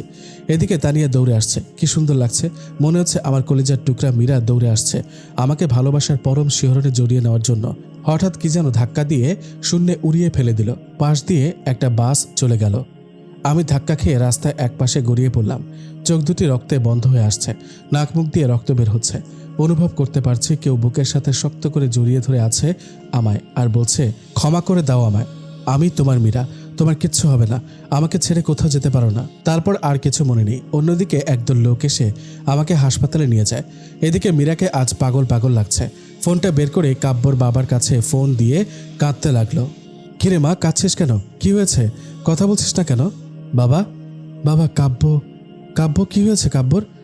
বাবা, কাব্য অ্যাক্সিডেন্ট করেছে। বাবা, ওকে ছাড়া আমি বাঁচব না, ওকে বাঁচান বাবা। আমার মেয়েটার কি হবে বাবা? আপনি প্লিজ সদর হসপিটালে আসেন। এদিকে মীরার মুখে কাব্যর বাবা কাব্যর দুর্ঘটনার কথা শুনে তার পায়ের নিচে থেকে মাটি সরে গেল। তাড়াতাড়ি তার মাকে ডেকে বলল, কই গো কাব্যের মা, চলো হসপিটালে যেতে হবে, আমাদের কাব্য অ্যাক্সিডেন্ট। কথাটা বলতে গিয়ে গলাটা ধরে গেল। কি হয়েছে আমার বাবার? তোমাকে বলেছিলাম আমার ছেলেটাকে আর কষ্ট দিও না, কিন্তু তোমরা সবাই মিলে আমার ছেলেটাকে প্রতি রাতে কষ্ট দিয়েছ, কাঁদিয়েছ। এদিকে হসপিটালে এসে দেখে কাব্যকে অপারেশন থিয়েটারে নিয়ে গেছে। মীরা কাঁদছে। রফিক সাহেবও আসছে মীরাকে বুঝাচ্ছে। মীরা কাব্যর মাকে জড়িয়ে ধরে কাঁদতে কাঁদতে বলল, মা, ও কেন কথা বলছে না? ওকে ছাড়া আমি সত্যি মরে যাব। ওই যে আমার নিঃশ্বাস, আমি বাঁচব না মা কাব্যকে ছাড়া। ওকে চিরদিনের জন্য পাওয়ার জন্য কত কিছু না করেছি। এখনও প্রতি রাতে তার দেওয়া শেষ অবলম্বন রাইসাকে বুকে নিয়ে বেঁচে আছি। তখন হঠাৎ অপারেশন থিয়েটার থেকে একজন ডাক্তার বেরিয়ে আসতেই মীরা দৌড়ে গেল। প্লিজ ডাক্তার বলেন, আমার স্বামী কেমন আছেন? ওর কিছু হবে না তো? প্লিজ ডক্টর, চুপ করে থাকবেন না। কিন্তু ডাক্তার চোখ থেকে পানি ছেড়ে দিয়ে বলল, দেখুন, আমরা আমাদের সর্বাত্মক চেষ্টা করেছি, কিন্তু এখন আমাদের আর কিছুই করার নেই। আল্লাহকে ডাকেন, তিনি যদি ইচ্ছা করেন তাহলে বাঁচতে পারেন। রোগী ক্রিটিক্যাল অবস্থায় আছে। ডাক্তারের কথা শুনে মীরার পায়ের তলা থেকে মাটি সরে গেল। চোখ থেকে টুপটুপ করে পানি ঝরছে। ডাক্তার সাহেব, আমি কি কাব্যর সাথে দেখা করতে পারি? যান, তবে কোনো কথা বলবেন না। এদিকে মীরা ডাক্তারের কথা মতো কাব্যর কেবিনে ঢুকতেই বুকটা হু হু করে কেঁদে উঠল। সারা মুখ ব্যান্ডেজ করা, মুখে অক্সিজেন মাস্ক লাগানো। খুব কষ্ট লাগছে মীরার কাছে। কাব্যের মায়াবী মুখটা বারবার ভেসে উঠছে। মীরা কিছু ভাবতে পারছে না। তখন কাব্যর পা দুটি জড়িয়ে ধরে কাঁদতে লাগলো। আর কাঁদতে কাঁদতে বলল, কাব্য প্লিজ আমায় ক্ষমা করে দাও, আমার ছেড়ে কোথাও যেও না, তোমার পায়ের নিচে থাকতে দিও আমায়। তোমার পায়ের নিচে যে আমার সব সুখ। আমি তোমাকে অনেক কষ্ট দিয়েছি, প্লিজ আমায় ছেড়ে দিও না। তুমি না বলেছ তোমার যদি কখনো মেয়ে হয় তার নাম রাইসা রাখবে? তুমি জানো না রাইসা তোমার আর আমার মেয়ে? জানো, তোমার মেয়ে জানে তুমি ওর বাবা। তোমাকে কতবার বাবা ডেকে বুকে জড়িয়ে নিতে চেয়েছিল, কিন্তু আমি তোমাকে বাবা বলে ডাকতে দেইনি। তুমি তোমার মেয়েকে বুকে জড়িয়ে নেবে না? ওই আমার জীবন, আমার বেঁচে থাকার অবলম্বন। তোমাকে ছাড়া যে আমি আমাকে কল্পনা করতে পারি না। কথাগুলো বলতে বলতে পা দুটো বুকের সাথে জড়িয়ে কাঁদতে লাগলো আর সমানে পায়ে চুমু খেতে লাগলো। এদিকে পেছন থেকে একজন নার্স এসব দেখে নিজের অজান্তে কেঁদে দিয়েছে। তারপর মীরার কাঁধে হাত রেখে বলল, বোন প্লিজ এভাবে কান্না করো না, রোগীর ক্ষতি হবে, আল্লাহকে ডাকো। নার্সের কথা শুনে কাব্যের পা ছেড়ে দিলাম। কলিজাটা ফেটে যাচ্ছে। বাসা থেকে ফোন দিল, রাইসা নাকি খুব কাঁদছে। তার বাবার জন্য কেউ তার কান্না থামাতে পারছে না। রাইসা শুনেছে কাব্য নাকি অ্যাক্সিডেন্ট করেছে। তারপর আমি বাবাকে বলে বাসায় যাওয়ার জন্য বের হতেই এক লোক বলল, ম্যাডাম, হসপিটালে আসার সময় আপনার হাতে এই ডায়েরিটা ছিল। তারপর মীরা ডায়েরিটা হাতে নিয়ে বাসায় আসতেই, তুমি আমার বাসায় আসবে না, তুমি বাবাইকে কষ্ট দিয়েছ, আমি সব শুনেছি। তুমি আঙ্কেলকে যখন ফোনে বলেছ যে বাবাই অ্যাক্সিডেন্ট করেছে, তাও আবার তোমার জন্য, তুমি বাবাকে বাবা ডাকতে দাওনি। আমার বাবা অনেক ভালো, সেদিন আমার জন্য কান ধরেছিল, আমাকে বুকের সাথে জড়িয়ে ধরেছিল, আমার গালে মুখে পাপ্পি দিয়েছিল। আমি বাবাই ডাকতে চেয়েও বাবা ডাকতে পারিনি, কারণ তুমি ডাকতে নিষেধ করেছিলে বলে। ছোটবেলা থেকে বাবাইয়ের ছবি দেখিয়ে বলেছ ওটা তোর বাবা। যেদিন বাবাইকে প্রথম দেখলাম সেদিন দৌড়ে বাবার কুলে গিয়ে বলতে পারিনি, বাবাই তুমি আমাকে ছেড়ে কোথাও যাবে না, কিন্তু পারিনি। স্কুলে যখন সব ছেলেমেয়েরা বাবার কোলে চড়ে, তখন তাদের বাবা জড়িয়ে ধরে আদর করে, তখন আমি তাদের দিকে চেয়ে থাকি। আমার খুব কষ্ট হতো তখন। কান্না করতে করতে কথাগুলো বলল রাইসা। রাইসা মামুনি, বাবাই ভালো হয়ে যাবে। মা আমার, তুমি কেঁদো না, তুমি আমায় মা ডাকবে না, তুমি আমার কেউ না। তুমি বাবাইকে কষ্ট দিয়েছ, আমার বাবাইকে বাবাই বলে ডাকতে দাওনি। কথাগুলো বলে কাঁদতে কাঁদতে রুমে গিয়ে দরজা লাগিয়ে দিল রাইসা। আমি কি করব? রাইসার কথাগুলো শুনে কলিজাটা ফেটে যাচ্ছে। সত্যিই তো, তার বাবা থেকে রাইসাকে আমি দূরে রেখেছি। বারবার কাব্যর কথা মনে পড়ছে। রফিক ভাইও কিছু বলছে না, শুধু বলল, মানুষটাকে বড্ড বেশি কষ্ট দেওয়া হয়ে গেছে রে মীরা। তারপর আমি দরজাটা লাগিয়ে বিছানায় শুয়ে বালিশটা মুখে লাগিয়ে কাঁদতে লাগলাম। হঠাৎ মনে পড়লো কাব্য একটা ডায়েরি দিয়ে গেছে। টেবিলের ওপর থেকে ডায়েরিটা তুলে বুকে জড়িয়ে নিলাম। তারপর ডায়েরিটা খুলতে আমি চমকে গেলাম। ডায়েরির প্রথম পৃষ্ঠায় লেখা, আমার এই হৃদয়ে লিখিলাম তোমারই নাম। ডায়েরির পরের পাতা উল্টাতেই, ওগো হৃদয় রাঙিনী। জানি না কিভাবে শুরু করব। আমি যে অনেক বড় অপরাধী। তোমার অবুঝ ভালোবাসাকে আমি অবহেলা করেছি। জানো, যেদিন তোমাকে হারিয়ে ফেলেছি সেদিন বুঝেছি তুমি কতটা জুড়ে আমার জীবনে ছিলে। জানো প্রতিদিন তোমার জন্য কেঁদেছি। মাঝরাতে উঠে আল্লাহর কাছে চাইতাম যেন আল্লাহ তাআলা তোমাকে আমার করে দেয়। প্রতি রাতে তোমার ছবিটা বুকে নিয়ে ঘুমাতাম, তোমার ছবি বুকে নিয়ে কাঁদতাম। জানো মানুষ মারা গেলে নাকি তারা হয়ে যায়। তাই প্রতি সন্ধ্যায় আকাশের তারাদের সাথে কথা বলতাম যেন আমার হৃদয় রাঙিনীকে তারা যেন কষ্ট না দেয়। রাতের আকাশের সবচেয়ে উজ্জ্বল তারাকে তুমি মনে করে কাঁদতাম আর বলতাম, অভিমান ভেঙে এসো না, জড়িয়ে নাও না তোমাতে, আমি যে আর পারছি না তোমার বিরহে, এসব বলে কাঁদতাম।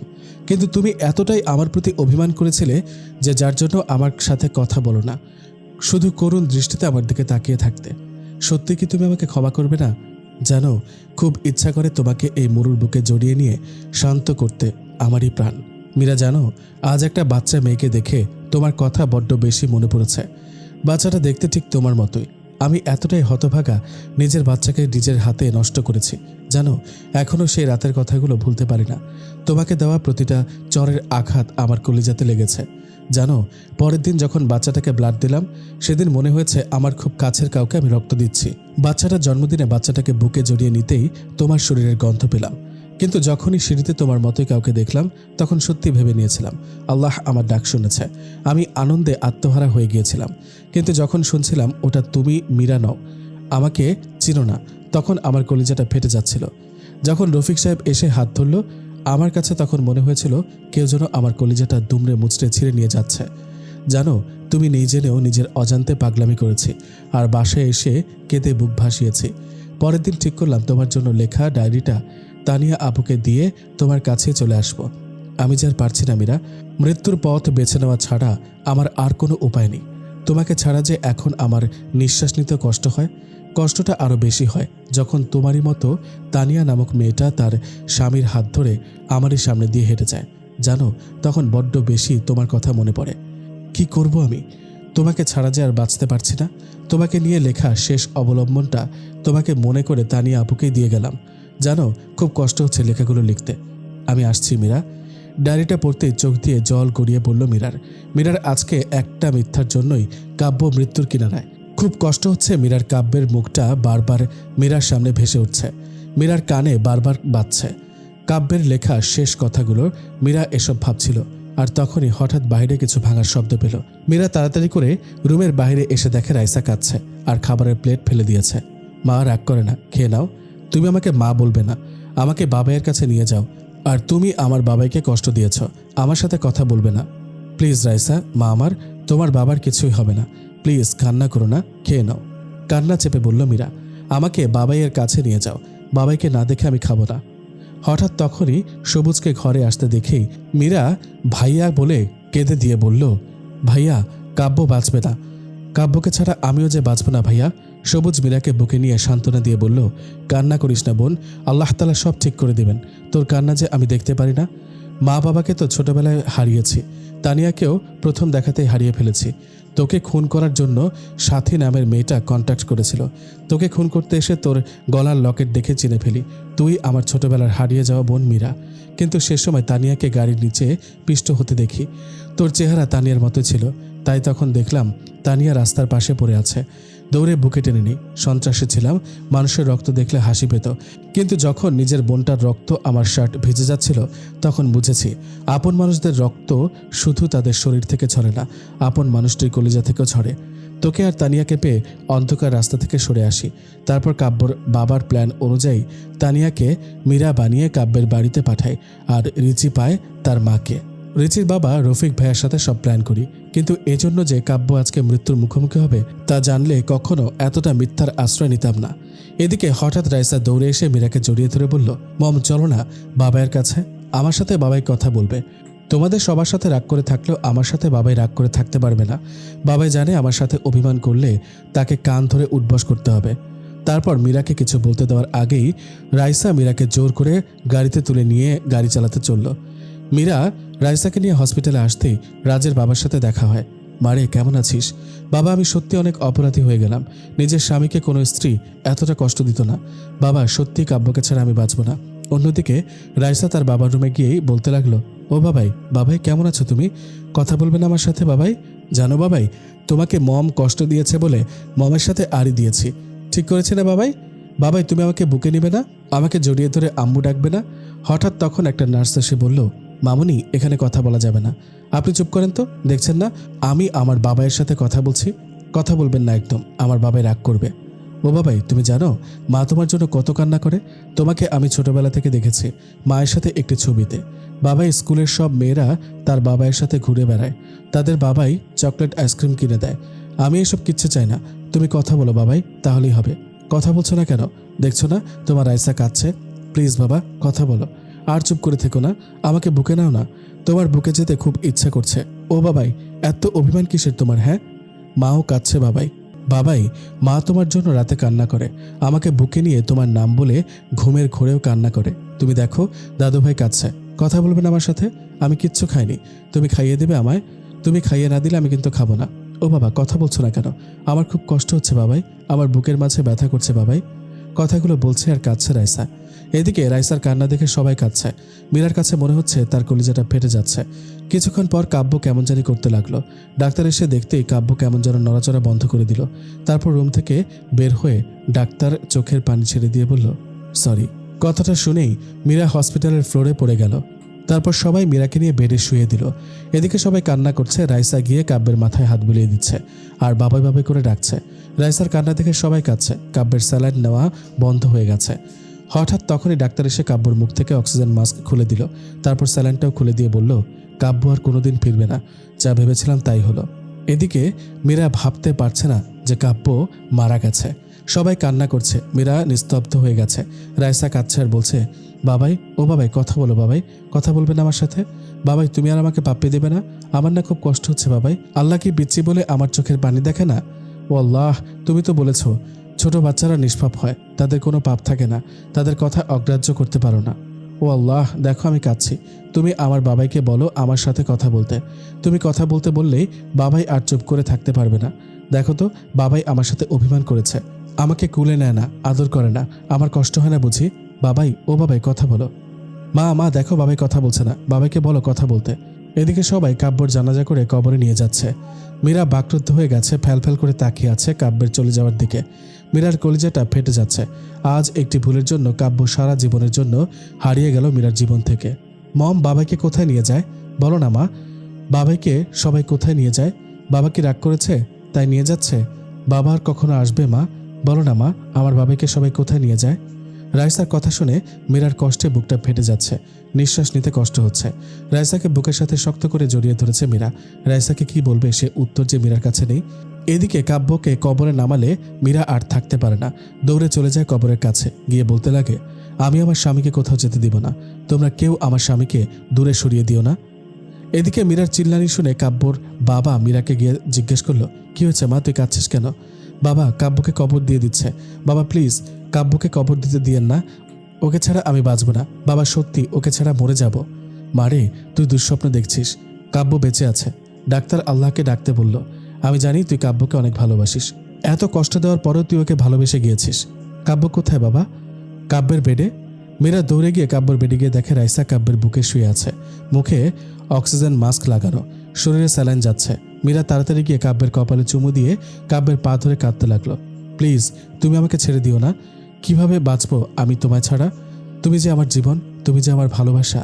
প্লিজ ম্যাডাম, এভাবে কাঁদবেন না, পেশেন্টের সমস্যা হবে, পারলে আল্লাহকে ডাকেন। তারপর মীরা ঘড়ির দিকে তাকিয়ে দেখে রাত 1টা বাজে। মীরা তাড়াতাড়ি গিয়ে 2 রাকাত নফল নামাজ শেষ করে মোনাজাতে 2টি হাত উত্তোলন করে বলতে লাগলো, হে পরম করুণাময় আল্লাহ তাআলা, হে রহিম রহমান, এই শেষ রাতে পৃথিবীর সকল মানুষ যখন ঘুমন্ত, এমন সময় তোমার পবিত্র দরবারে 2টি হাত তুলেছি। ছোটকালেই মা বাবাকে হারিয়েছি, বাবার স্নেহ কি জিনিস তা কখনো পাইনি মায়ের ভালোবাসা। এখন আমার জীবনের একমাত্র অবলম্বন আমার স্বামী। আজ আমার স্বামীর জীবন ভিক্ষা চাই তোমার দরবারে। হে আল্লাহ, ফকির এক দরজায় ভিক্ষা না পেলে অন্য দরজায় যায়, আর তুমি ছাড়া আমার তো কোনো দরজা নেই, তাই ভিখারিনীকে তুমি খালি হাতে ফিরিয়ে দিও না। আমি কিছু চাইনি কোনোদিন তোমার দরবারে, কোনোদিন বলিনি বা অভিযোগ করিনি মা বাবাকে কেন কেড়ে নিলে। আল্লাহ, তোমার কাছে আমার স্বামীর জীবন ভিক্ষা চাই। আল্লাহ, আমার জীবনের বদলতে হলেও আমার স্বামীকে বাঁচিয়ে দাও, আমার মেয়েকে তুমি বাবাহারা করো না। আল্লাহ, সন্তান কাঁদলে নাকি মা সহ্য করতে পারে না। ও আল্লাহ, তুমি তো দুনিয়ার মায়ের চেয়ে তোমার বান্দা বান্দিকে লক্ষ কোটি গুণে বেশি ভালোবাসো। আল্লাহ, এই নিশিরাতে তুমি কি আমার কথা শুনতে পাচ্ছ না? আমার স্বামীকে সুস্থ করে দাও হে আল্লাহ, আমার বেঁচে থাকার অবলম্বনকে আমার কাছ থেকে দূরে সরিয়ে দিও না। নিশ্চয়ই তোমার গুনাহগার বান্দির দোয়া তুমি কবুল করেছ। এই কথা বলে মোনাজাত শেষ করে নামাজেই ঘুমিয়ে পড়ল মীরা। তারপর ভোরের আলো পড়তে মীরার ঘুম ভেঙে যায় আর মীরা উঠে দৌড়ে যায় কাব্যর বেডে। মীরা গিয়ে দেখে কাব্যর অক্সিজেন মাস্ক খোলা। তারপর ডাক্তার এসে বলল, সরি, কাব্য আর ফিরবে না। কথাটা বলে ডাক্তার চলে গেল। সাথে সাথে মীরা চিৎকার করে কাঁদছে আর বলছে, না, আমার কাব্য আমাকে ছেড়ে কোথাও যেতে পারে না। তখন সাথে সাথে কাব্যের পা দুটি জড়িয়ে ধরে বলতে লাগলো, এই, তুমি আমাকে ছেড়ে যেও না, আমি সত্যি তোমাকে ছাড়া বাঁচব না। তোমার বুকেই যে আমার শেষ ঠিকানা, প্লিজ কথা বলো আর চুপ করে থেকো না। এসব বলছে আর কাব্যের পা জড়িয়ে ধরে কাঁদছে মীরা। মীরা কাঁদতে কাঁদতে কাব্যের কপালে গিয়ে ভালোবাসার স্পর্শ রেখে দিল। আর তখন কে যেন মীরাকে শক্ত করে জড়িয়ে ধরল। মীরা মাথা তুলে তাকিয়ে দেখে কাব্য মীরাকে শক্ত করে জড়িয়ে ধরেছে। তারপর কাব্য বলছে, আমি কি আমার পিচ্চি বুড়ি রেখে মরতে পারি? আমি যে আমার পিচ্চি বুড়িটাকে বড্ড বেশি ভালোবাসি। আমার পিচ্চিটাকে কি জড়িয়ে ধরতে পারি? যা দুষ্টু। কথাটা বলে কাব্যর বুকে মুখ লুকালো মীরা। তুমি কি করছো? শার্ট তো ভিজে গেল। ভিজুক, কেন কষ্ট দিলে আমায়? তুমিও তো আমাকে কম কষ্ট দাওনি। 5 বছর তোমাকে ছাড়া কাটিয়েছি, তাই আমিও ডাক্তারকে সবকিছু বলে ডাক্তারের সাথে প্ল্যান করে এসব করেছি। তবে হ্যাঁ, অ্যাক্সিডেন্ট কিন্তু সত্যি সত্যি হয়েছিল। আচ্ছা মীরা, সত্যি যদি আমি হারিয়ে যেতাম? কথাটা বলার সাথে সাথে মীরা আমার মুখে হাত দিয়ে ফেলল। কি বলছো? তাহলে আমার কি হবে? এখনো তো বাসর রাত বাকি, আর এখন আমি কিন্তু আর পিচ্ছি না। আমি তখন হেসে দিয়ে মীরাকে জড়িয়ে ধরলাম। আর তখনই হঠাৎ রাইসা এসে বলল, বাবাই শুধু মাকে আদর করবে, আমায় আদর করবে না? তারপর আমি রাইসাকে কোলে নিয়ে দুজনেই হেসে দিলাম।